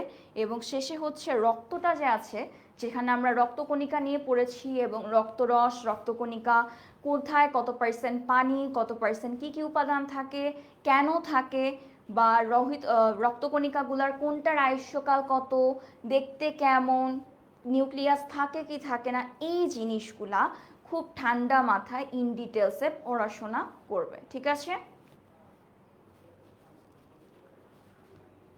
আচ্ছা, এরপর আসি হচ্ছে তৃতীয় অধ্যায়। তৃতীয় অধ্যায়ে তোমাদের মূলত অনেক কিছুই আছে ইম্পর্টেন্ট, এবং এখান থেকে কিন্তু তোমাদের সংক্ষিপ্ত প্রশ্নের টপিকগুলো, অনেক সংক্ষিপ্ত প্রশ্ন এখান থেকে পাওয়ার সম্ভাবনা অনেক অনেক বেশি। ঠিক আছে, তো তোমাদের যে বলেছিলাম যে 10 নম্বরের সংক্ষিপ্ত প্রশ্ন থাকবে না, যে 10 নম্বরের যে সংক্ষিপ্ত প্রশ্ন থাকবে, যেখানে তোমাদের 5টা অ্যান্সার করতে হবে 7টার মধ্যে, তো সেগুলার জন্য কিন্তু তৃতীয় অধ্যায়টা খুবই খুবই ইম্পর্টেন্ট, যদি এখান থেকে সিকিউ না দেয়। ঠিক আছে, তো দেখো কি কি, মাইটোসিস কোথায় ঘটে, মাইটোসিসটা কোন জায়গাতে হচ্ছে, কেন ঘটছে, এর গুরুত্ব কি, খুব ইম্পর্টেন্ট। তারপর মাইটোসিসের সুন্দর কতগুলো ধাপ আছে, উদ্ভিদ কোষ, প্রাণী কোষের জন্য আলাদা আলাদা, কেন উদ্ভিদ কোষে আর প্রাণী কোষের মধ্যে, চিত্রের মধ্যে যে পার্থক্য, কেন এই পার্থক্যগুলা, কোন জায়গাটাতে পার্থক্য, খুব ভালো মতো খুঁটিয়ে খুঁটিয়ে পড়তে হবে। প্রাণী কোষে সেন্ট্রিওল ছিল, উদ্ভিদ কোষে কোনো সেন্ট্রিওলের ছিল না, অ্যাস্ট্রারের কথা আমরা প্রাণী কোষে পড়েছি। এই জিনিসগুলা ভালো করে একটু ঠান্ডা মাথায় বইটা দেখে দেখে পড়তে হবে। এবং এই চিত্রগুলা কিন্তু শুধু পড়লে হবে না, প্র্যাকটিসও করতে হবে। ঠিক আছে, এই চিত্রগুলা তোমার চেষ্টা করতে হবে প্র্যাকটিস করতে। তা যদি তুমি যত বেশি প্র্যাকটিস করবা, তত বেশি তোমার মাথায় থাকবে এই বৈশিষ্ট্যগুলা, কারণ এগুলা কিন্তু এক একটা ফ্লোতে যাচ্ছে, যেমন প্রোফেস থেকে প্রোমেটাফেস, মেটাফেস, অ্যানাফেস, টেলোফেস, এক একটা কিন্তু ধাপ, সিরিয়াল ধাপ। এমন কিন্তু না যে হচ্ছে তোমার টেলোফেস একদম আগে হয়ে গেল, প্রোফেস তার পর হয়ে গেল, এমন কিন্তু কিছু হচ্ছে না। এটা কিন্তু একটা ধারাবাহিকতা অনুযায়ী সামনে আগাচ্ছে। তো তোমারও চেষ্টা করতে হবে সেই ধারাবাহিকতা মেনটেন করে ছবিগুলা প্র্যাকটিস করা এবং সে অনুযায়ী মনে রাখা। ওকে, এবার আসি হচ্ছে সাইটোকাইনেসিস এবং ক্যারিওকাইনেসিসের পার্থক্য, দিতেই পারে পরীক্ষাতে সংক্ষিপ্ত প্রশ্নের জন্য, তো আমার মনে হয় এটা একটা বেস্ট অপশন টিচারদের জন্য। এরপরে টিউমার, ক্যান্সারের কারণ, সেটাও খুব ইম্পর্টেন্ট, বইতে মাত্র অল্প একটু অংশতে লেখা আছে, বাট কনসেপ্ট তুমি আর যদি ক্লিয়ার থাকে, তুমি সেই অল্প একটু অংশ থেকেও সুন্দর মতো এটার উত্তর করতে পারবে। ঠিক আছে, তারপর হচ্ছে মিওসিস কি, কোথায় ঘটে, এর ধাপগুলো কি, এর ধাপগুলো অত এলাবোরেটলি তোমাদের মধ্যে লেখা নেই, অত বিস্তারিতভাবে তোমাদেরকে জানানো নেই, কিন্তু ছোট্ট করে যে জানানো আছে সেটাও একটু ভালো মতো বুঝতে হবে। ওকে, এরপরে আসি হচ্ছে ক্রোমোজোমের সংখ্যা ধ্রুব থাকার কারণ কি, এবং তারপর আসি হচ্ছে মিওসিসের গুরুত্ব। এই জিনিসগুলা মূলত আমি বলবো তৃতীয় অধ্যায় থেকে তোমাদের সংক্ষিপ্ত প্রশ্ন, কিন্তু আমি যা যা আসতে পারে সব কিছুই কিন্তু তোমাদের সামনে প্রেজেন্ট করা আছে। এখন তোমাদের দায়িত্ব হচ্ছে এই অনুযায়ী ফলো করে করে পড়াশোনা শুরু করা। পড়াশোনা কি কালকে থেকে করব? অবশ্যই না। আজকে থেকে ক্লাসটা শেষ হওয়ার ঠিক পর মুহূর্ত থেকেই তোমাদের দায়িত্ব হবে অন্তত পড়াশোনাটা শুরু করে দেওয়া এই গাইডলাইন ফলো করে। কারণ তোমাদের কিন্তু হাতের অত সময় নেই। আগস্ট মাস তো প্রায় শেষ পর্যায়ে, সেপ্টেম্বর আছে সামনে, এই বছর শেষ হতে আর মাত্র কয়েকটা মাস বাকি। চোখের পলকে তোমাদের এসএসসি এক্সাম চলে আসবে। তুমি যদি এখনই ঠিক মতো নিজেকে প্রিপেয়ার না করো এসএসসির জন্য, তাহলে কিন্তু তোমার জন্য সামনে এক বিশাল বড় ভয়াবহতা অপেক্ষা করতেছে। তো তুমি যদি সেই অবস্থায় নিজেকে দেখতে না চাও, তাহলে তোমার প্রিপারেশন কি করতে হবে? এখন থেকে এই মুহূর্ত থেকেই শুরু করতে হবে, ঠিক আছে? আর যদি এরপর আমরা চলে যাই ফোর্থ চ্যাপ্টার। ফোর্থ চ্যাপ্টারে তোমাদের সিকিউর জন্য অনেকগুলো ইম্পর্টেন্ট টপিক আমি নিয়ে আসছি, ঠিক আছে? সেটা হচ্ছে এটিপি বলতে কি বুঝি, সালোক সংশ্লেষণের গুরুত্ব, তারপর হচ্ছে তোমাদের যেই আলোক নির্ভর আলোক নিরপেক্ষ পর্যায়ে C3 C4 উদ্ভিদের যে জিনিসগুলো আছে সেগুলো ভালো মতো পড়ার চেষ্টা করবে। এবং এই যে সবাত অবাত শোষণ আর এই যে শক্তি চার্ট, এই মহাশয়কে খুবই গুরুত্বপূর্ণ, এগুলাকে খুবই ইম্পর্টেন্স দিয়ে পড়াশোনা করতে হবে এই মহাশয়কে, ঠিক আছে? এই মহাশয়ের কিন্তু অনেকগুলো ধাপ আছে, সেই ধাপগুলাকেও আপনাদের মনে রাখতে হবে এবং সেই অনুযায়ী পড়াশোনাটা গুছিয়ে শুরু করতে হবে। অনেকগুলো ধাপ, এবং এই চারটা বা এই যে সবাত শোষণের ধাপগুলা, এটা যদি কমপক্ষে তুমি 4 থেকে 5 বার প্র্যাকটিস না করো, আর কেউ যদি এমন করো হ্যাঁ চোখ নাক মুখ বন্ধ করে আমি শুধু দেখলাম আর তুললাম 4-5 বার করলাম, কোনো লাভ হবে না বাবা, কোনো লাভ হবে না। আপনাকে যদি একটা কাজ দেয়া হয় যে আমি বললাম আচ্ছা তুমি এই কাজটা করে রাখো, কোনো কিচ্ছু বললাম না যে কিভাবে করতে হবে কেন করতে হবে, তুমি কাজটা করতে পারবা? পারবা না, তাই না? তোমার ব্রেনকেও কিন্তু তোমার বুঝিয়ে দিতে হবে যে হ্যাঁ তুমি এই কাজটা এইভাবে করবা, আমার এখন এটা পড়তে হবে, এটা পড়তে হবে এই কারণে। সবাত শোষণ আসলে কি, সবাত শোষণ কেন হয়, তোমার ব্রেনকে বুঝাতে হবে, তোমার ব্রেনকে তোমার কমান্ড দিতে হবে। যখনই তুমি ব্রেনটাকে বুঝাবে তখনই কি হবে বলো তো, তোমার ব্রেনটা ভালো কাজ করবে, রাইট? সেভাবেই পড়াশোনাটা চেষ্টা করতে হবে। আচ্ছা, এরপরে আসি তোমাদের চতুর্থ অধ্যায় থেকে আমি কিছু সংক্ষিপ্ত প্রশ্নও নিয়ে আসছি। এগুলো আসতেই পারে তোমাদের ওই যে 10 নম্বরের যে ছিল সেখানে 5টা এখান থেকে আসতেই পারে যে কোনো, যে হচ্ছে এটিপির প্রারম্ভিক ফসফেট গ্রুপে কত শক্তি জমা থাকে এবং এটিপিকে কেন জৈব মুদ্রা বলা হয়, খুবই ইম্পর্ট্যান্ট একটা প্রশ্ন, এবং এই প্রশ্নগুলা থেকে কিন্তু খুব বেশি পরিমাণে আসে, তাই চেষ্টা করবা এগুলো একটু ঠান্ডা মাথায় পড়ার, ঠিক আছে? তোমরা কি এখন অবধি গাইডলাইনগুলো সবাই সুন্দর মতো নিয়েছো? যে আমি তোমাদেরকে প্রথম চ্যাপ্টার, দ্বিতীয় চ্যাপ্টার, তৃতীয় চ্যাপ্টার কিন্তু অলরেডি বলে ফেলছি যে এখান থেকে কোন কোন সিকিউ এমসিকিউ কোনগুলো বেশি বেশি ইম্পর্টেন্ট এবং কোনগুলো বেশি ইম্পর্টেন্স দিয়ে পড়তে হবে আমি কিন্তু বলে ফেলছি। তো দেখি তোমাদের মধ্যে কে কে এখন অবধি এই পর্যন্ত আমার সাথে আছো।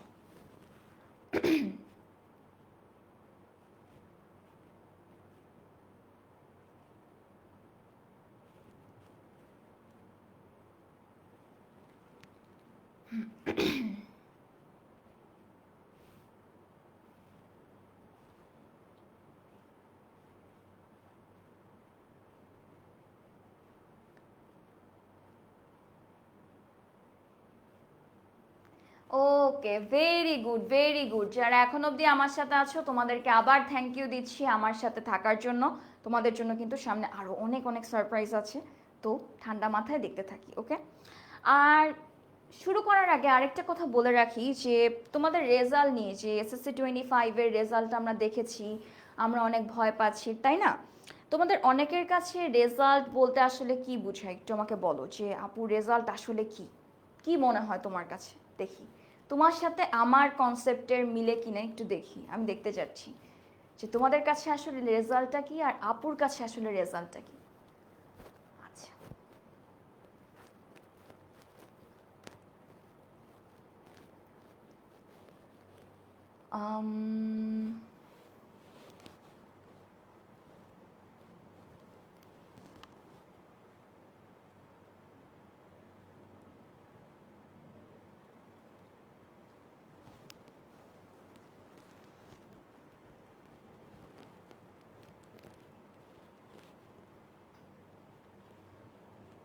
রেজাল্ট কি তোমাদের কাছে, কারো কাছে কিছু না কঠিন?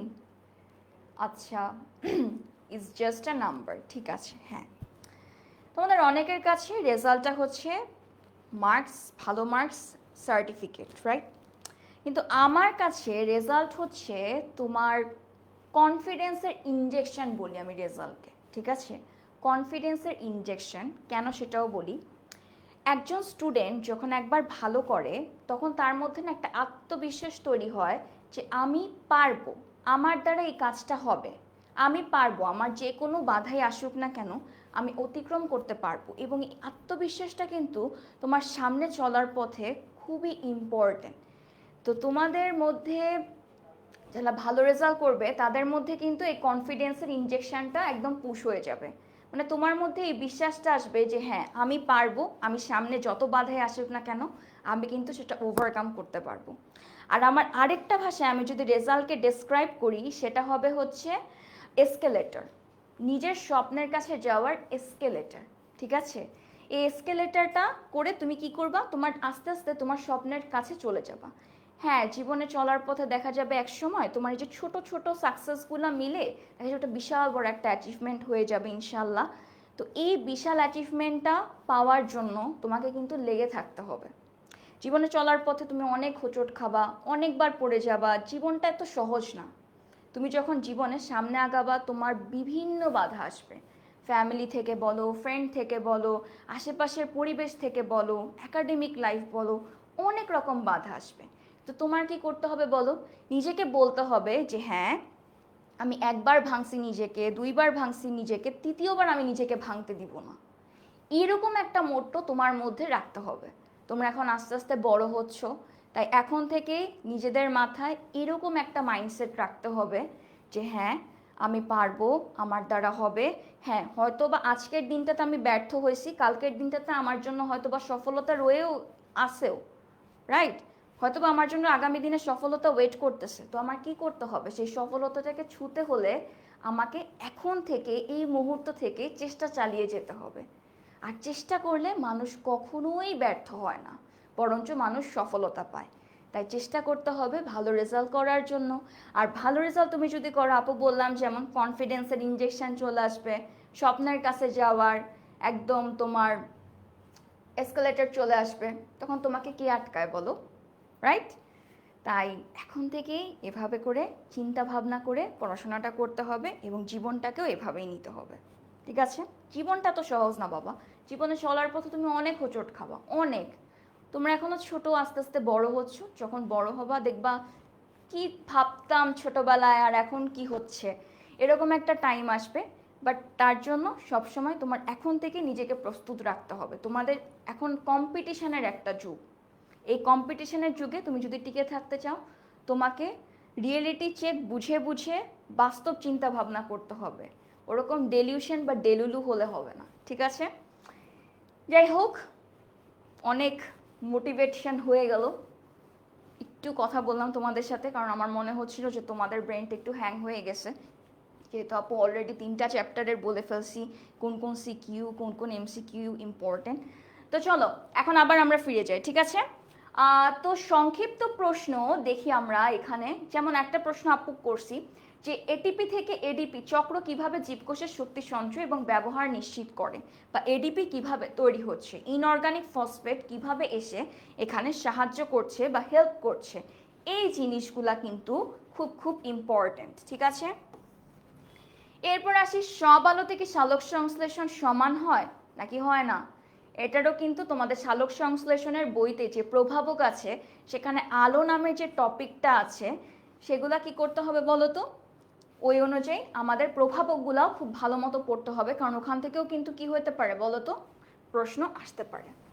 আচ্ছা, এরপরে এডিপি NADPH2 এর ভূমিকা কি, অন্ধকার ধাপে শর্করা তৈরি কেন গুরুত্বপূর্ণ, এইসব প্রশ্ন আসতে পারে। তারপর জলজ উদ্ভিদ, পদ্মফুল কেন সালোক সংশ্লেষণের হার ওখানে বেশি হচ্ছে, কেন কম হচ্ছে, এগুলা কিন্তু সব তোমার প্রভাবক বেসড। এই যে এই প্রশ্নগুলা কিন্তু তোমার প্রভাবক রিলেটেড, তোমাদের যে চতুর্থ অধ্যায় প্রভাবকগুলা রয়েছে সেই প্রভাবকের অংশ থেকে কিন্তু এই প্রশ্নগুলা করা।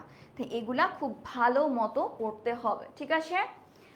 ওকে, এরপর আসি C4 উদ্ভিদ কি, ভুট্টা কেন C4 উদ্ভিদ, খুবই ইম্পর্টেন্ট, খুবই খুবই ইম্পর্টেন্ট এই প্রশ্নগুলা। C4 C3 খুবই পছন্দ টিচারদের, ঠিক আছে? C3 C4 খুব ভালো মতো পড়তে হবে। C3-তে কোন উপাদানটা তৈরি হচ্ছে, C4-এ কোনটা তৈরি হচ্ছে, কেন C3 বললাম, কেন এটাকে C4 বলতেছি, এই জিনিসগুলা পাই টু পাই তোমার বুঝতে হবে, বুঝে বুঝে পড়তে হবে, ঠিক আছে? এরপরে কার্বন ডাইঅক্সাইড বা তাপমাত্রা সালোক সংশ্লেষণের হারকে কিভাবে প্রভাবিত করে, এই সৃজন প্রশ্নগুলাও আসতে পারে। বা শোষণে মূলের হার বেশি কেন হয়, বা বর্ধিষ্ণু অঞ্চলের শক্তির চাহিদা কিভাবে বাড়ায়, ঠিক আছে? এই জিনিসগুলা, এগুলা কিন্তু দেখো একদম কিন্তু বই থেকে ডিরেক্ট প্রশ্ন আসা না, রাইট? যে আমি কিন্তু ডিরেক্ট এমন কোনো প্রশ্ন এখানে লিখি নাই যে সালোক সংশ্লেষণ কাকে বলে, একটু কিন্তু অ্যানালাইটিক প্রশ্নগুলো আছে, একটু তোমার অ্যানালাইসিস করে প্রশ্নগুলোর উত্তর বের করতে হবে, একটু বিশ্লেষণ করতে হবে, তোমার বুঝতে হবে যে আমার প্রশ্নটাতে কি যাচ্ছে, আমি কি পড়েছিলাম, কোন জিনিসটার সাথে এই প্রশ্নটা যাচ্ছে, কেন যাচ্ছে, সে অনুযায়ী অ্যান্সারটা করতে হবে, ঠিক আছে? ওকে, এরপর জীবের প্রজনন থেকে তোমাদেরকে সিকিউর জন্য যেগুলো ইম্পর্টেন্ট, ফুলের ছবি আঁকা, ফুলের বিভিন্ন অংশ খুব ইম্পর্টেন্ট, পুংস্তবক স্ত্রীস্তবক কিভাবে তৈরি হচ্ছে, কেন তৈরি হচ্ছে, খুবই খুবই ইম্পর্টেন্ট, এগুলো ভালো মতো একটু পড়বে, চিত্রগুলো খুব ভালো মতো দেখবে, ঠিক আছে? তারপর হচ্ছে পুষ্পমঞ্জুরি দিতেই পারে অনুধাবনের জন্য, খুব কমন একটা প্রশ্ন যে পুষ্পমঞ্জুরি বলতে কি বুঝো, আমরা আগেই জানি একটা ডালের মধ্যে যখন থোকা থোকা থোকা থোকা ফুল থাকে সেটাকে আমরা কি বলি বলো তো, পুষ্পমঞ্জুরি। তো এই প্রশ্নগুলাই দিতে পারে, সুন্দর করে উদাহরণ দিবা। একটা কথা বলে রাখি, সংজ্ঞা যখনই লিখছো চেষ্টা করবা এর সাথে উদাহরণ দেওয়ার, তাহলে টিচার বুঝবে যে আমার এই স্টুডেন্টটার এই কনসেপ্টটা তার পুরোপুরি ক্লিয়ার, ঠিক আছে?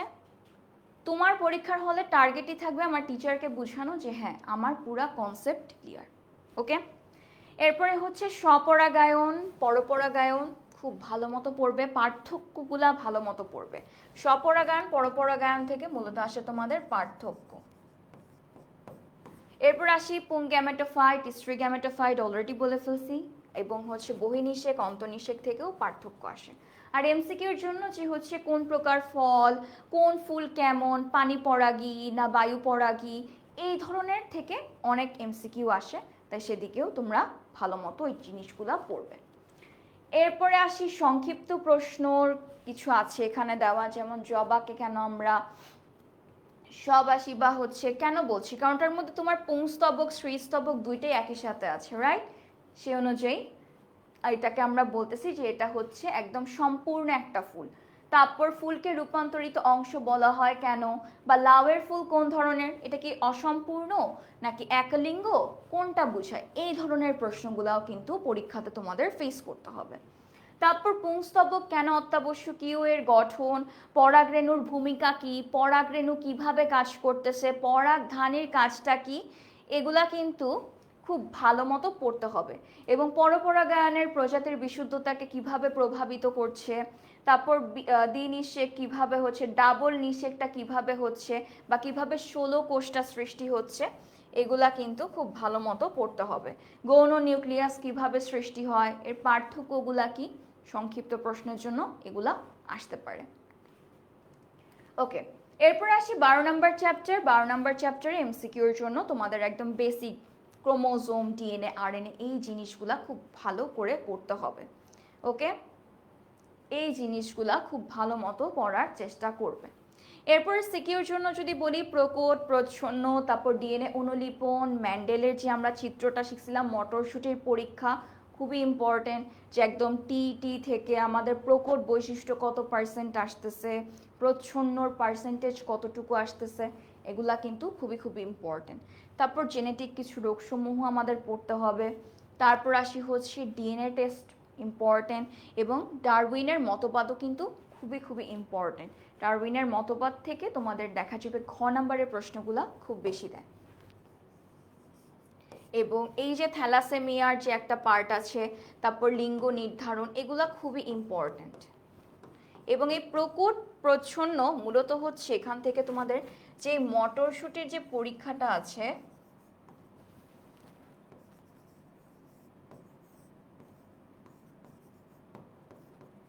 মেন্ডেলের, সেটা কিন্তু খুবই ইম্পর্টেন্ট। ঠিক আছে, ওকে। এরপর আসি 13 নাম্বার চ্যাপ্টারে। সেখান থেকে অবশ্যই বাস্তুতন্ত্র, খাদ্য শিকল, শক্তি পিরামিড, তারপর হচ্ছে তোমাদের এই যে মিথস্ক্রিয়া বা হচ্ছে পরিবেশের সংরক্ষণ বা গুরুত্ব কি, এগুলা থেকে প্রশ্ন আসে। তো বাস্তুতন্ত্রটা তোমাদের ঘ নাম্বারে দিতেই পারে। বাস্তুতন্ত্রের মধ্যে যেটা সবচেয়ে বেশি আছে সেটা হচ্ছে পুকুরের বাস্তুতন্ত্র। ঠিক আছে,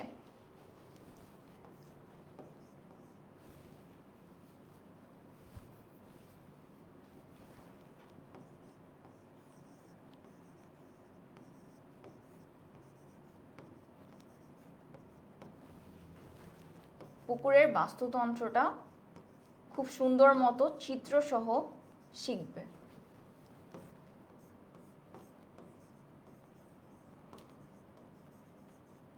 চিত্রসহ পড়ার চেষ্টা করবে। আর খাদ্য শিকল আছে সেই ক্ষেত্রে সেটার দিকেও তোমাদের ফোকাস রাখতে হবে, এবং পুষ্টি প্রবাহ কিভাবে সূর্য থেকে উৎপাদকে আসলো, উৎপাদক থেকে প্রথম স্তরের খাদক, দ্বিতীয় স্তরের খাদক, তৃতীয় স্তরের খাদক, সর্বোচ্চ খাদক, এই যে শক্তিটা প্রবাহিত হচ্ছে। শক্তি মানে কি বলতো, এখানে আসলে খাদ্যটা খাচ্ছে না, যেমন প্রথম স্তরের খাদকে খাবার হিসেবে গ্রহণ করতেছে দ্বিতীয় স্তরের খাদক, আবার তৃতীয় স্তরের খাদকে খাবার হিসেবে গ্রহণ করতেছে তৃতীয় স্তরের খাদক। তাহলে খাবারটা তো মূলত স্থানান্তরিত হচ্ছে। খাবার স্থানান্তরিত হওয়া মানে কি, খাবার খেলে আমাদের কি আসে বলো দেখি।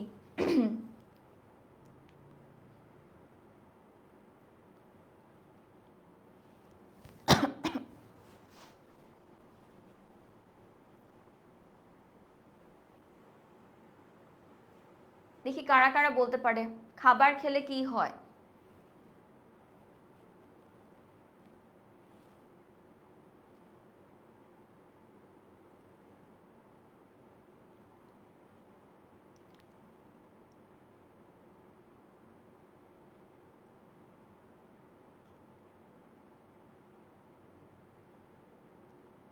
খাবার খেলে স্বাস্থ্য বাড়ে, খুবই চমৎকার একটা কথা, খাবার খেলে স্বাস্থ্য বাড়ে। কিন্তু খাবার খেলে যে শক্তি অর্জন করতে পারতেছেন আপনি, আপনি যে হাঁটাচলা করতে পারতেছেন, আপনি যে স্কুলে যেতে পারতেছেন, আপনি যে পড়াশোনা করতে পারতেছেন, সেটাতে আপনার কোনো ফোকাস নেই। আপনার ফোকাস হচ্ছে যে খাবার খেলে স্বাস্থ্য বাড়ে। খুবই চমৎকার।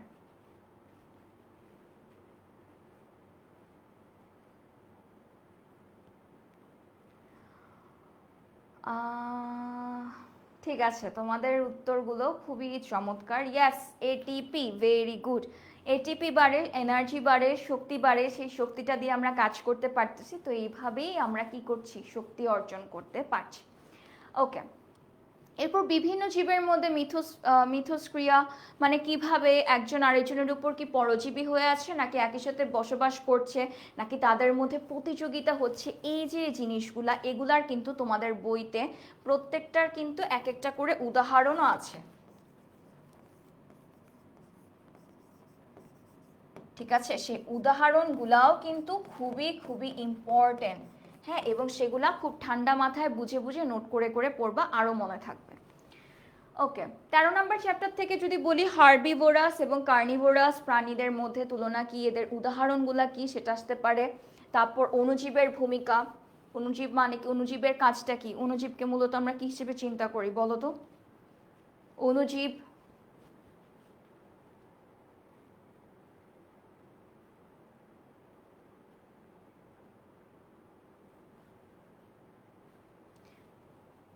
অণুজীব হচ্ছে বিয়োজক হিসেবে কাজ করে। মানুষ বা পশু পাখির মৃতদেহ যখন মাটিতে আসে তখন কি করে, অণুজীবগুলা ওগুলার থেকে অজৈব উপাদানটাকে নিয়ে যাচ্ছে, লাইক মানে ক্ষত বিখণ্ড করার যে ব্যাপারটা সেটাই করে থাকে। এরপর হচ্ছে বনভূমির খাদ্য শৃঙ্খল, তারপর পুষ্টি প্রবাহ, ট্রফিক লেভেল এবং খরগোশের অবস্থান এখানে কোথায়, এরকম একটা দিতে পারে, যেরকম একটা শিকল দিয়ে বললো যে এখানে খরগোশের অবস্থানটা কোন জায়গায়, এটা আসলে প্রথম স্তরের খাদক না দ্বিতীয় স্তরের খাদক, এই হিসেবে আমি ইউজ করেছি। এখানে যে খরগোশে সবসময় থাকবে এরকম কিছু না।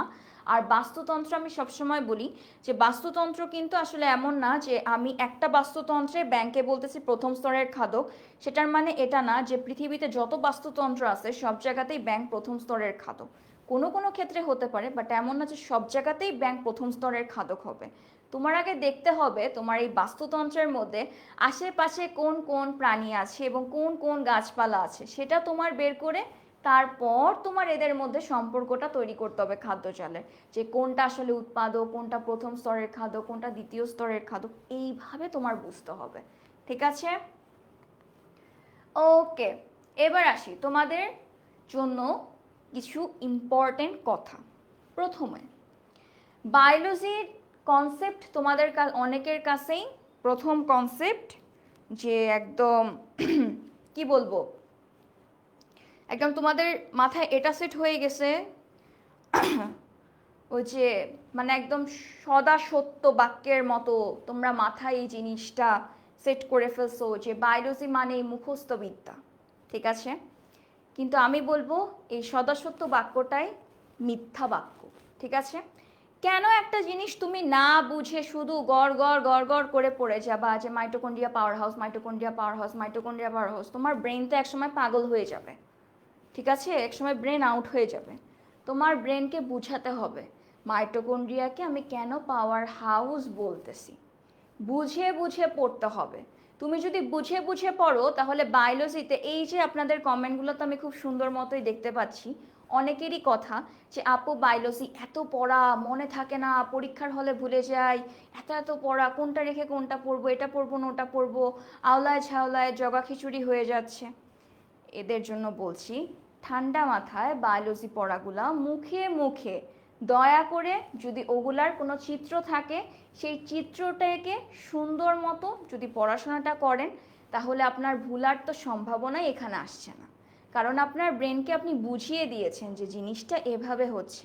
একটা মানুষকে আপনি যদি একটা কাজ বুঝিয়ে দেন সে সুন্দর মতো করতে পারে, তাই না? ব্রেনকেও ঠিক একইভাবে এই জিনিসটাই আপনারা মূলত করে থাকেন। বায়োলজি বুঝে না পড়ে একদম দেধারসে মুখস্থ করে যান, একদম প্রতিজ্ঞা প্রথমে একদম নিজেকে তৈরি করেন যে হ্যাঁ এই 2 ঘন্টা আমি শুধু না বুঝে শুধু গড়গড় গড়গড় করে মুখস্থ করে যাব।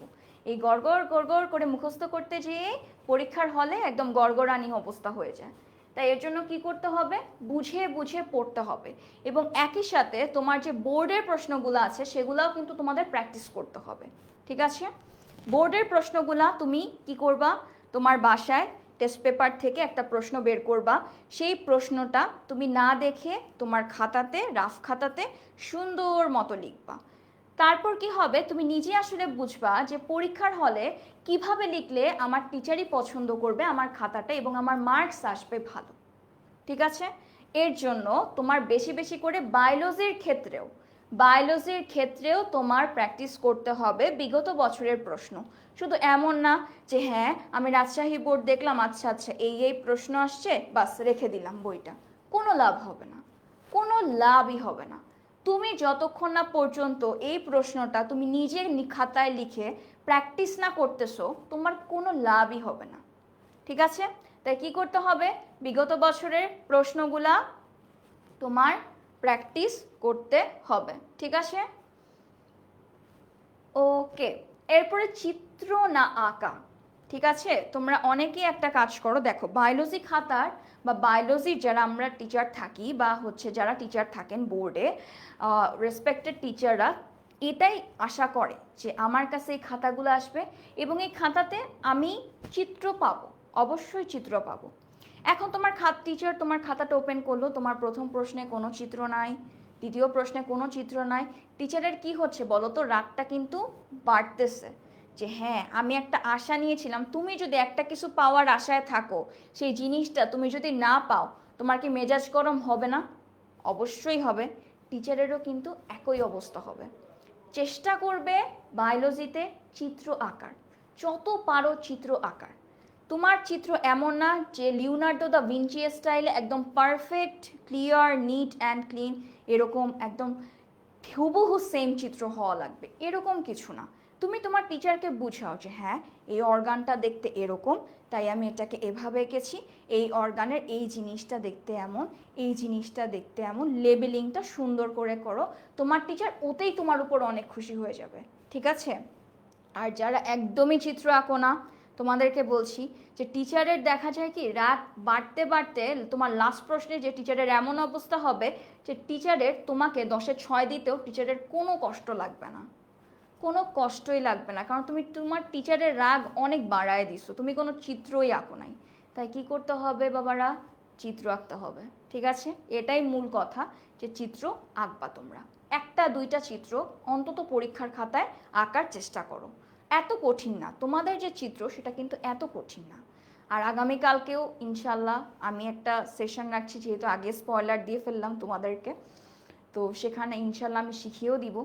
চেষ্টা করব আমার সাইড থেকে যেন তোমাদের চিত্রর যে প্রবলেমগুলো আছে সেগুলো আমি দূর করতে পারি, তো তোমরা আমাকে ভরসা করতে পারো, ঠিক আছে? আচ্ছা, তো এরপরে হচ্ছে পরীক্ষার টাইম ম্যানেজমেন্ট ঠিক না হলে। অনেকে আছে প্রথম প্রশ্ন লিখে মাশাল্লাহ 20 মিনিট 30 মিনিট কোনো চিন্তা নাই, একদম কুল মোডে পার্টি মোডে আধা ঘন্টা যাবত প্রথম প্রশ্ন লিখে গেল, কিন্তু তার মাথায় এটা নাই যে তার আরও অনেকগুলা প্রশ্নের উত্তর করতে হবে। তারপরে শেষে যে কি হয়, হয়তোবা দেখা গেল শেষের প্রশ্নটা অ্যান্সারও করতে পারলো না, বা অনেক সময় দেখা যায় এমন বিশ্রী অবস্থায় লিখলো যে সেখানে সে 10-এ মাত্র 5 পেল। কেন এই কাহিনীটা হলো? কারণ তার টাইম ম্যানেজমেন্ট ঠিক ছিল না। তোমার পরীক্ষার হলে যাওয়ার আগে তোমার টাইম ম্যানেজমেন্ট ঠিক করে যেতে হবে, ঠিক আছে? এটাই নিয়ম। তোমার পরীক্ষার হলে যাওয়ার আগে তোমার সব সময় চেষ্টা থাকতে হবে যে হ্যাঁ একটা যে কোনো জায়গা, তোমার পরীক্ষা না, তুমি লাইফে যে কোনো জায়গায় যাও, তুমি বের হচ্ছ, তোমার কিন্তু একটা প্ল্যান থাকে মাথায় যে হ্যাঁ আমি এই সময়টা এখানে, ওই সময়টা ওখানে, এইটুকু সময় আমি এখানে দিব, ওইটুকু সময় আমি ওখানে দিব, রাইট? পরীক্ষার হলে যাওয়ার আগে এই জিনিসটা স্টুডেন্টরা কিন্তু অনেক বেশি পরিমাণে স্কিপ করে। সেটা হচ্ছে তারা ঠিক করে যায় না যে আসলে আমি এক একটা সৃজনশীল প্রশ্নে কতটুকু সময় দেওয়া আমার জন্য উচিত। আমাকে যদি জিজ্ঞেস করো আমি বলবো 20 মিনিট এনাফ। এক একটা প্রশ্ন 20 মিনিট লেখার জন্য খুবই উপযুক্ত। তুমি ক নাম্বার 1 মিনিটে লিখো, খ নাম্বার 3 থেকে 4 মিনিট এনাফ, রাইট? তুমি ক নাম্বার 1 মিনিটে লিখতে পারবা না, ক নাম্বার তো তোমার ডিরেক্ট প্রশ্ন চায়, তাই না? একদম বই থেকে হুবহু টু দ্য পয়েন্টে।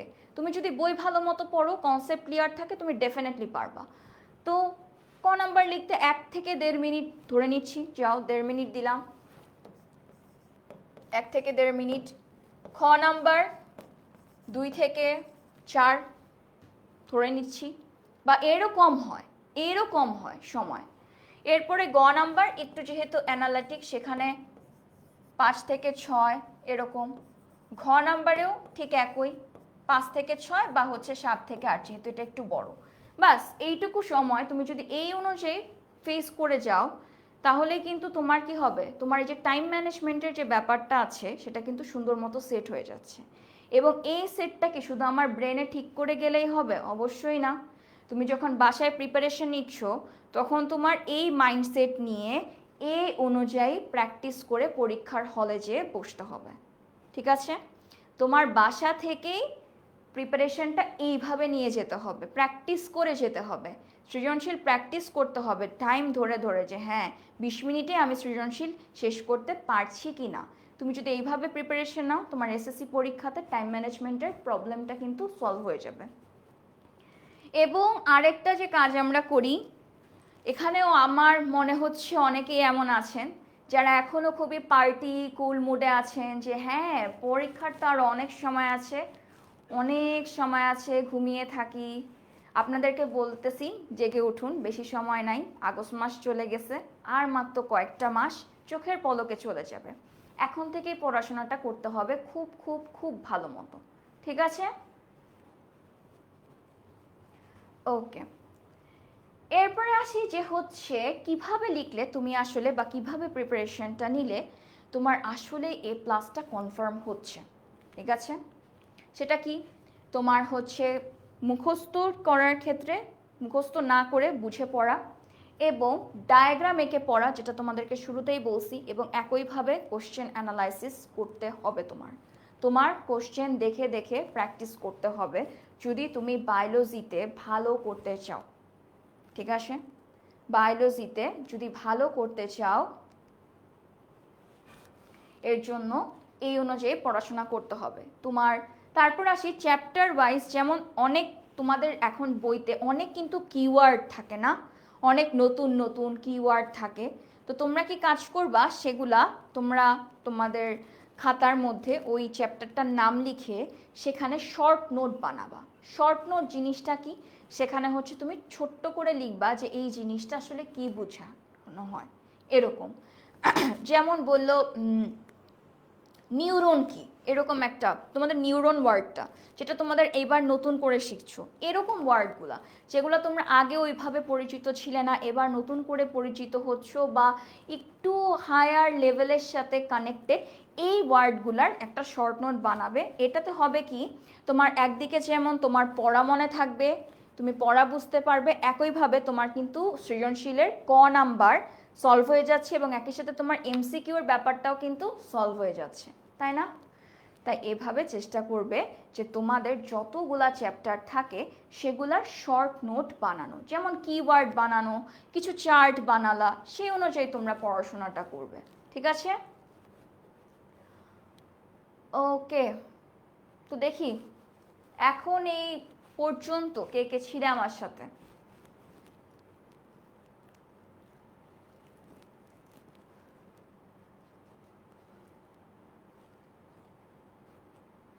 অনেককেই দেখতে পাচ্ছি, ভেরি গুড।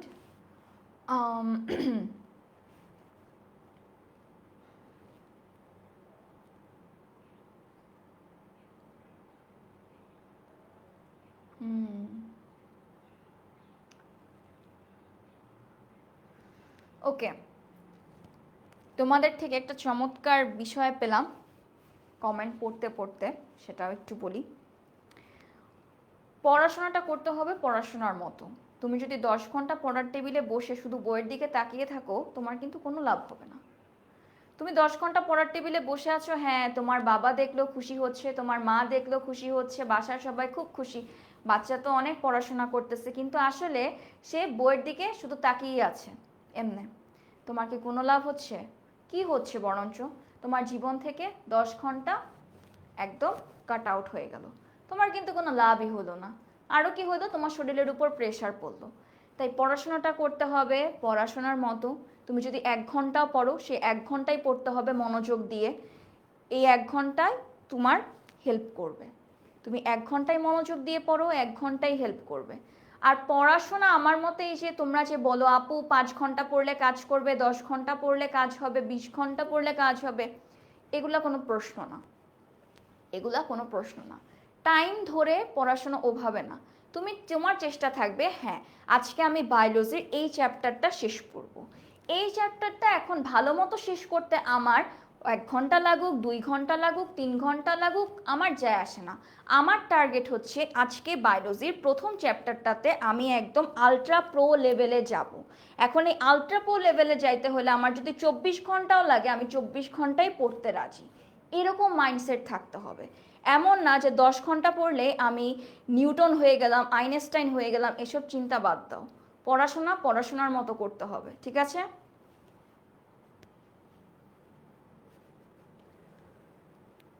ওকে, তো চলো। আর প্রিভিয়াস প্রশ্ন এখানে যা যা বলার সেটা আমি আগেই তোমাদেরকে বলে ফেলছি যে প্রিভিয়াস প্রশ্ন সলভ করতে হবে, একই সাথে তোমাদের চ্যাপ্টার ওয়াইজ শর্ট নোট বানাতে হবে এবং চেষ্টা করবে যে ডায়াগ্রাম এঁকে শর্ট নোট এঁকে সে অনুযায়ী পড়াশোনাটা করার, ঠিক আছে? ওকে, এবার আসি একটা সুন্দর হ্যাক্স নিয়ে, ঠিক আছে? তোমরা সবসময় চেষ্টা করবে যে 20 মিনিট রিভিশন রুল একটা আছে, ঠিক আছে? খুবই চমৎকার একটা রুল। আমি এখন অবধি আমি বলবো আমি এই রুলটাই ফলো করি, 20 মিনিট রিভিশন রুল। সেটা হচ্ছে তুমি প্রতিদিন শুধু 20 মিনিট কি করবা, আগের দিনের যে পড়াটা পড়ছো সেটা একটু রিভাইজ করবা, ঠিক আছে?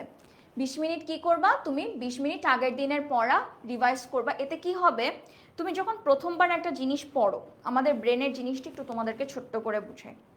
আমাদের ব্রেনের অনেকগুলো অংশ আছে, ঠিক আছে? একটা হচ্ছে স্বল্প সময়ের জন্য, আরেকটা হচ্ছে দীর্ঘমেয়াদী সময়ের জন্য। ইংলিশে একটাকে বলি শর্ট টার্ম মেমোরি, আরেকটাকে বলি লং টার্ম মেমোরি, ঠিক আছে? তুমি যখন একটা জিনিস প্রথম পড়লা, সেটা কিন্তু তোমার শর্ট টার্ম মেমোরিতে আসলো, ঠিক আছে?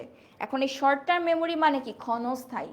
এটাকে তুমি যদি লং টার্ম মেমোরিতে পৌঁছাতে চাও, তাহলে এটা কিন্তু একটা বিশাল বড় স্ট্র্যাটেজিক্যাল একটা ওয়ে। তুমি কি করবা? মনে করো আগের দিন তুমি পড়লা বায়োলজির চ্যাপ্টার 1 চ্যাপ্টার 2, পরের দিন কি করবা? 20টা মিনিট জাস্ট চ্যাপ্টার 1 চ্যাপ্টার 2টা একটু রিভাইজ দিয়ে নিবা। তাহলে হবে কি, তোমার ব্রেনকে কিন্তু তুমি বলতেছো যে হ্যাঁ, আমি কিন্তু গতদিন ওই পড়াটা পড়ছিলাম, তুমি কিন্তু এই জিনিসটা মনে রাখো, রাইট? তুমি কিন্তু ব্রেনকে এভাবে ইনস্ট্রাকশন দিতেছো যে ব্রেন, আমি গতকালকে প্রথম চ্যাপ্টার দ্বিতীয় চ্যাপ্টার পড়ছি, তোমার দায়িত্ব এটা মনে রাখা। ব্রেন কি জেনে গেল না যে ওকে মনে রাখতে হবে? তাহলে সেই ওয়াইজ কী হবে বলো তো?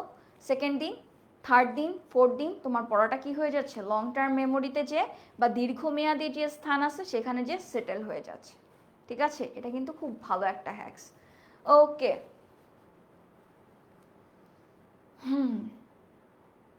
আচ্ছা, অনেকেই অন্য ডিপার্টমেন্ট থেকে আমার ক্লাস দেখছো, অসংখ্য ধন্যবাদ তোমাদের সবাইকে এভাবে আমার ক্লাসে জয়েন থাকার জন্য। Thank you, thank you. Okay, আর হচ্ছে টাইম ম্যানেজমেন্ট নিয়ে অলরেডি আমি বলে ফেলছি, অনেক কথাই বলে ফেলছি যে কিভাবে তুমি টাইম ম্যানেজ করবা সেটা তোমার উপর, তো আগে থেকে প্র্যাকটিস করতে হবে সে অনুযায়ী। ওকে, সৃজনশীল প্রশ্ন কিভাবে লিখবো? দেখো, প্রশ্ন পাওয়ার পর অনেকেই যে কাজটা করে, প্রশ্নটা একদম পড়ে না। এরকম আমি দেখেছি আমার লাইফে, যে একদম প্রশ্ন পড়বে না, প্রথম প্রশ্নতে কি লেখা আছে, মানে ওই ক নাম্বারটা মনে হয়েছে যে পারি তো, এইটাই ক নাম্বার দেখছি পারি, ঠিক আছে, পারি দেখে লেখা শুরু করছে একদম টানা, লিখে যে গ নাম্বারে দেখছে আয় হায় এখন তো আটকায় গেলাম, এখন তো আর পারতেছি না। এদিকে 2 নাম্বার প্রশ্নটা সে পুরোটাই পারতো, তাহলে কি হলো? আটকিয়ে গেল না, রাইট? এর থেকে বাঁচার উপায় কি? প্রশ্নটা যখন পাবা, দীর্ঘ শ্বাস নিবা, তারপর ঠান্ডা মাথায় একদম শুরু থেকে শেষ প্রত্যেকটা লাইন, প্রত্যেকটা ওয়ার্ড ঠান্ডা মাথায় পড়বা। পড়ার পর ডিসিশন নিবা কোনটা তুমি সবচেয়ে বেস্ট পারো। মনে রাখবা, ফার্স্ট ইমপ্রেশন খাতায় সবচেয়ে বেশি ম্যাটার করে, ঠিক আছে? এই শব্দটা মনে রাখবা, ফার্স্ট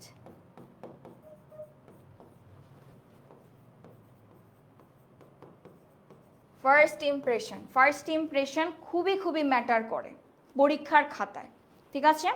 তোমার চেষ্টা থাকবে যে প্রথমে এমন একটা সৃজনশীল বেছে নেওয়া যেটাতে আমি বস, ঠিক আছে? যেটাতে আমি বস, আমাকে কেউ আটকাইতে পারবে না, আর আমার টিচার তো মার্কস কাটার সুযোগই পাবে না। এরকম একটা বেস্ট সৃজনশীল তোমার ফার্স্টে বের করতে হবে, এবং সেটা দিয়ে তোমার পরীক্ষার খাতার লেখা শুরু করতে হবে। তোমার টিচার যখন খাতা খোলার পর দেখবে প্রথম প্রশ্নে এই বাচ্চাটা তো এটাতে বস, তার মানে তার মাথা কিন্তু সেট হয়ে গেল যে এই বাচ্চাটা পড়াশোনা করে, সে ভালো জানে, কারণ প্রথম প্রশ্নটাতেই কি তুমি একদম তোমার বস লেভেলের একটা অ্যান্সার করে ফেলছো, তো টিচার কিন্তু ইমপ্রেসড হয়ে গেছে তোমার উপর। এই স্ট্র্যাটেজিগুলা কিন্তু মাথায় রাখতে হবে, ঠিক আছে? শুধু পড়াশোনা বা খাতায় লিখলেই হবে না, তোমার বুঝে বুঝে পড়তে হবে যে হ্যাঁ, এই স্ট্র্যাটেজিটা ফলো করলে এটা হবে, এই স্ট্র্যাটেজি ফলো করলে এটা হবে, ঠিক আছে? তোমার টিচারের মেন্টালিটিও তোমার একটু অ্যানালাইসিস করে বুঝতে হবে যে আমার টিচার কোন জিনিসটা দেখলে খুশি হবে, কোন জিনিসটা দেখলে আমার মার্কস কাটার কোনো সুযোগ পাবে না, সেই অনুযায়ী তোমার চলতে হবে, ঠিক আছে? স্মার্ট হইতে হবে পরীক্ষার খাতায়, ঠিক আছে? ওকে, প্রথম সৃজনশীল যেটা তুমি সবচেয়ে বেশি কনফিডেন্স সেটা বেছে নাও, এবং সময় ম্যানেজ করে বাকি প্রশ্ন বাছাই করো। সময়ের কথা আমি বারবার বলি, কারণ বায়োলজিতে তোমাদের লেখা থাকে, তো সেই লেখার ক্ষেত্রে তোমাকে অবশ্যই বুঝে বুঝে সে অনুযায়ী লিখতে হবে। ওকে, এবার আসি একটু সৃজনশীল প্রশ্নগুলো নিয়ে, যে কোনটা কিরকম হবে বা কিভাবে লিখলে ভালো। ওকে, তো প্রথমে আসি সৃজনশীল প্রশ্নে জ্ঞানমূলক।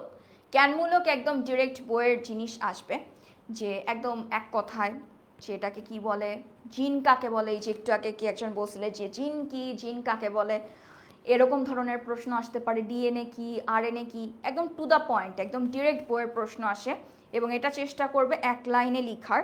আরেকটা ইম্পর্টেন্ট পয়েন্ট আমি যদি ক নাম্বারে বলি, সেখানে হচ্ছে এখানে চেষ্টা করবে বানানে কোনো প্রকার যেন ভুল না হয়, বানানে কোনো প্রকার যাতে ভুল না হয়। তোমার যদি এখানে বানানে কোনো প্রকার ভুল হয়, তোমাকে কিন্তু কি দিবে জানো, বড় বড় 0। ঠিক আছে, তাই এদিকেও খুব ভালো মতো খেয়াল রাখতে হবে। ঠিক আছে, এই দেখো 0, তাই টু দ্য পয়েন্টে 1 থেকে 2 লাইন, 1 থেকে 2 লাইন ইনাফ, 1 লাইন বেস্ট। ঠিক আছে, এরপর আসি অনুধাবনমূলক প্রশ্ন। অনুধাবনমূলক প্রশ্নটা হচ্ছে, যেহেতু তোমার 2 নাম্বার, আমার মতে একটা খাতায় দেখতে খুবই সুন্দর লাগবে, সেটা হচ্ছে 2 প্যারাতে লিখলে খুবই সুন্দর লাগে। প্রথম প্যারাতে তোমার প্রশ্নে যেটা চাচ্ছে সেটা টু দ্য পয়েন্টে তুমি একদম লিখে দিবা। ঠিক আছে, ওকে, প্রথম প্যারাতে একদম টু দ্য পয়েন্টে লিখে দিবা, তোমার প্রশ্নে যে জিনিসটা চাচ্ছে সেটাই তুমি সুন্দর করে লিখে দিবা। দ্বিতীয় প্যারাতে ওটার একটু ছোট্ট করে ব্যাখ্যা দিবা এবং চেষ্টা করবা 3 থেকে 4 লাইনের মধ্যে জিনিসটা শেষ করে ফেলার। ওকে, তো জ্ঞানমূলক গেল, অনুধাবনমূলক গেল, এরপর কি আসে, প্রয়োগ। চলো যাই আমরা প্রয়োগে। প্রয়োগমূলক প্রশ্নতে মূলত তোমাদের নম্বর থাকে 3 এবং এই 3 নম্বরে আমি বলবো 3টা প্যারা করলে সেরা। প্রথম প্যারাতে চেষ্টা করবে জ্ঞানমূলকের মতো টু দ্য পয়েন্টে উত্তর লেখা, দ্বিতীয় প্যারাতে চেষ্টা করবে ব্যাখ্যা দেওয়ার, অনুধাবনের মতো করে লেখার, এবং তৃতীয় প্যারাতে উদ্দীপকের সাথে কিন্তু তখন এই যে কানেকশনটা চলে আসে। তুমি দেখো জ্ঞান এবং অনুধাবন তোমার ডিরেক্ট বই থেকে, তোমার টিচার এখানে তোমাকে জানতে চাচ্ছে যে তুমি আসলে বইটা ভালো মতো পড়ছো কিনা। ঠিক আছে, তুমি যখন বইটা ভালো মতো পড়ছো এটা বুঝে গেল টিচার, গ নাম্বারে সে দিল যে তোমাকে যদি একটা ব্যতিক্রম জিনিস দেওয়া হয়, তুমি সেটার সাথে তোমার বইয়ের জ্ঞানের কিভাবে সাদৃশ্যতা প্রকাশ করতে পারো বা কিভাবে মিল করতে পারো বা কোন জিনিসটা চাচ্ছে সেটা বের করে দিতে পারতেছো, এই জিনিসটা দেখার কাজটা করে থাকে হচ্ছে প্রয়োগ এবং উচ্চতা এবং দক্ষতা। তো প্রয়োগমূলকে 3টা প্যারা করলে খুবই ভালো। প্রথমটাতে চেষ্টা করবে জ্ঞানের মতো টু দ্য পয়েন্ট একদম লেখা, বইয়ের মতো, মানে যেটা তোমার বইয়ের মতো না, আসলে তোমার যে প্রশ্নটা চাচ্ছে সেটা তুমি যেন ডিরেক্টলি লিখো, মানে টিচারকে তোমার প্রথমেই বলা যে হ্যাঁ আপনি এই প্রশ্নটা করেছেন, আমি কিন্তু এটা ধরতে পেরেছি, এই জিনিসটা বোঝানোর ব্যাপারটাই প্রয়োগের প্রথম প্যারাতে চেষ্টা করবে। দ্বিতীয় প্যারার কথা আমি যদি আসি, সেটা একটু অনুধাবনমূলক এবং এখানে হচ্ছে হালকা পাতলা আমরা একটু ব্যাখ্যা দিই। ঠিক আছে, একটু ব্যাখ্যা দিতে থাকি আমরা এই ধাপগুলোতে, এবং তারপরে এই ধাপগুলোতেও চেষ্টা করবে একটু পয়েন্ট আকারে লেখা, তাহলে খুবই সুন্দর দেখায়।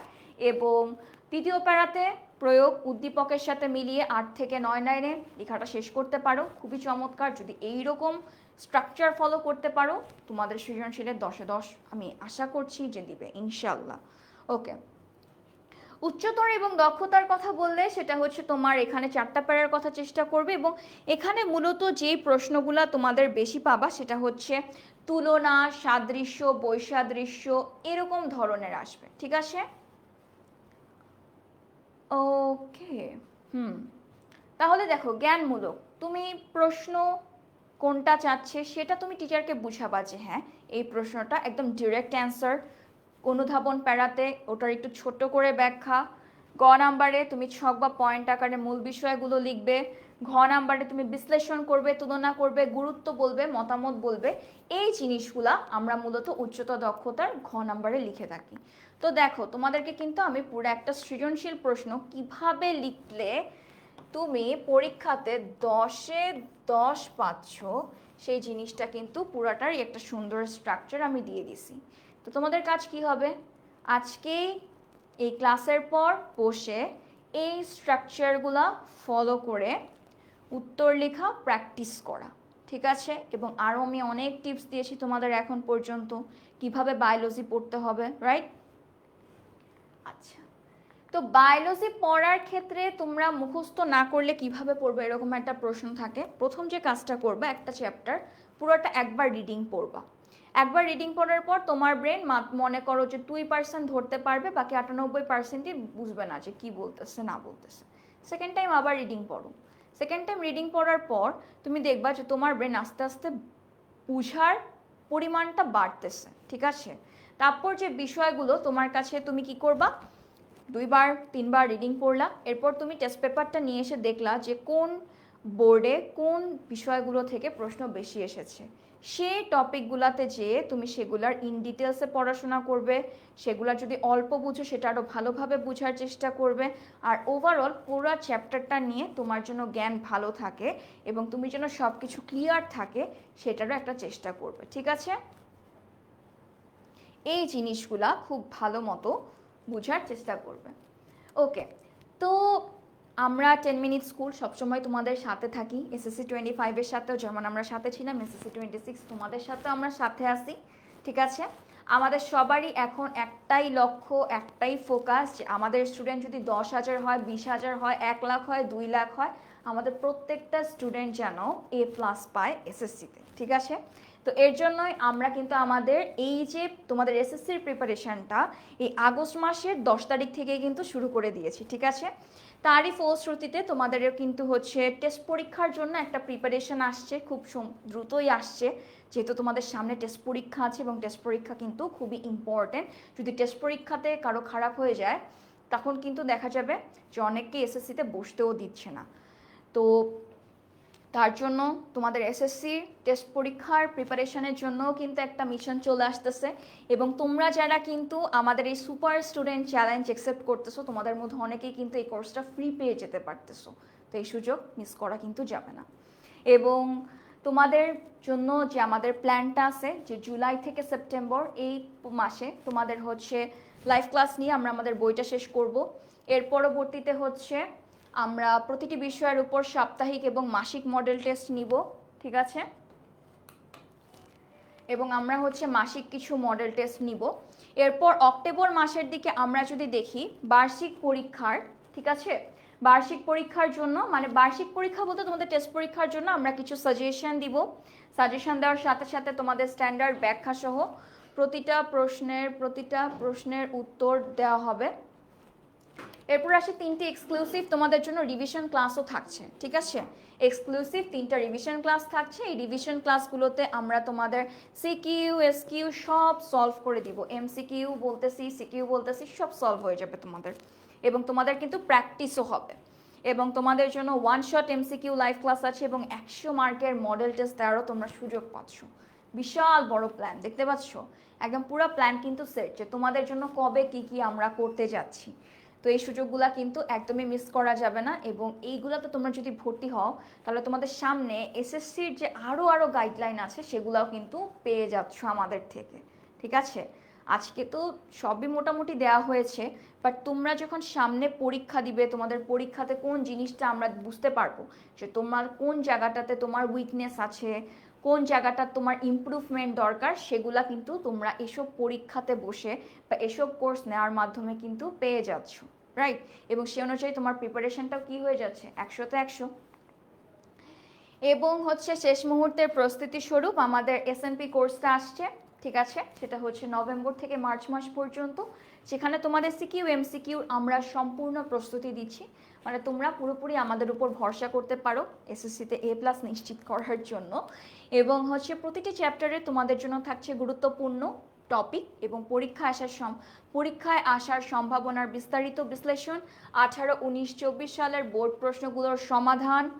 এবং তোমাদের এই ক্লাসটা শুরু হচ্ছে মূলত কিন্তু নভেম্বর থেকে, এবং ক্লাসের পরে কিন্তু তোমাদেরকে দাগানো স্লাইডও আমরা দিয়ে দিচ্ছি, ঠিক আছে? সেরা না, রাইট? সিয়াম আলী বলেছে আপনাদের ক্লাস করে আমার বড় ভাই A+ পেয়েছে। আলহামদুলিল্লাহ, আলহামদুলিল্লাহ, শুনে খুবই ভালো লাগলো।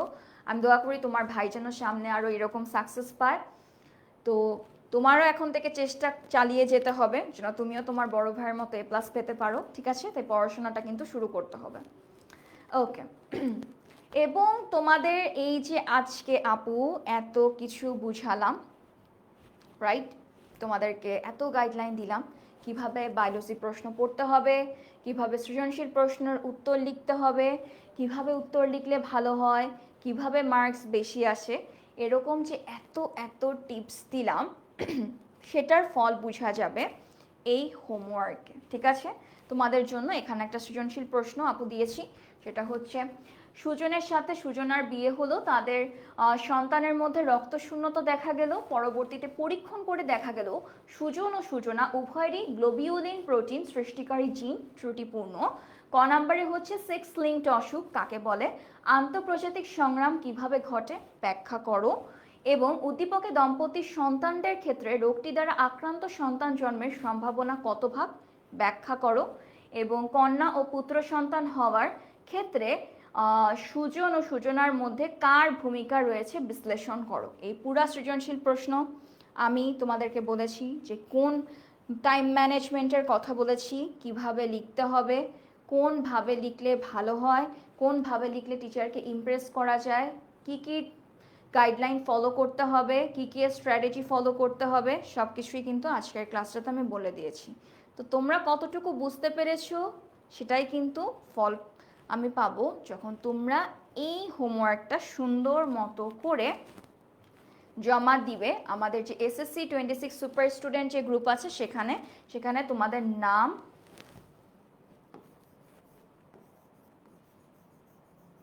নেম, ক্লাস, সাবজেক্ট, তিনটা জিনিস লিখে কিন্তু আজকে রাত 10টা থেকে, আজ রাত ঠিক 10টা আর 9 মিনিট পর 10টা, সেই 10টা থেকে পরের দিন সকাল 10টার মধ্যে কিন্তু সাবমিট করতে হবে। এবং এটা সাবমিট করার পর সাথে সাথেই কিন্তু তোমরা হচ্ছে তোমাদের এই যে সুপার সিকিউ ক্লাসের আগেই কিন্তু তোমাদের যে আগামীকাল একটা ক্লাস হবে সেটার আগেই কিন্তু আমরা তোমাদের এগুলো দিয়ে দিচ্ছি। খুব ফাস্টই কিন্তু আমরা জিনিসটা তোমাদের মধ্যে দিয়ে দিচ্ছি যে তোমরা কে কোথায় কোন জায়গায় ভুল করছো, রাইট? এবং সেই সাথে কিন্তু তোমাদেরকে একটা রিসোর্সও দিয়ে দিচ্ছি যে কিভাবে পড়াশোনা করতে হবে সেই সব কিছু। তো তোমার চেষ্টা করবা যে আজকে রাত 10টা থেকে পরের দিন রাত 10টা না, সকাল 10টার মধ্যে সাবমিট করে দিতে।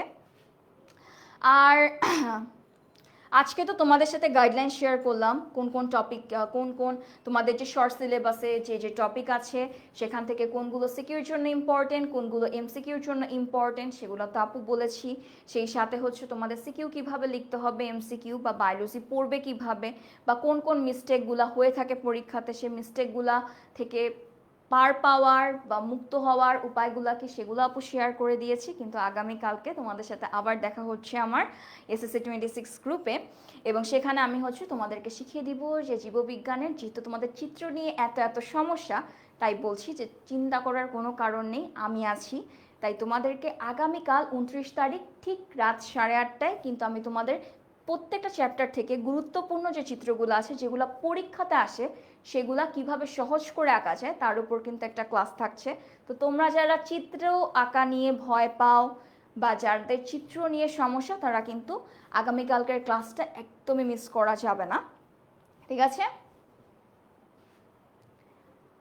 তো শেষে বলবো এটাই যে তোমাদের জন্য অনেক কিছুই আছে আমাদের পক্ষ থেকে। 2.5 লক্ষ টাকার মতো, 2.5 লক্ষ টাকার শিক্ষাবৃত্তি পাচ্ছ তোমরা, সেই সাথে স্পেশাল গিফট পাচ্ছ, মাস্টার বুক পাচ্ছ এবং প্রিমিয়াম কিছু কোর্সও পাচ্ছ, রাইট? অনেক সারপ্রাইজ।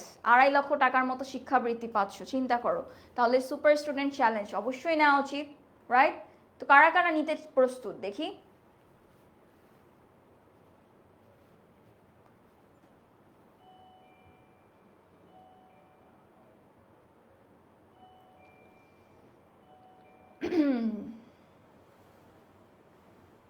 ওকে, অনেকেই প্রস্তুত, সাব্বাস সাব্বাস সাব্বাস, ভেরি গুড, ওয়েল ডান।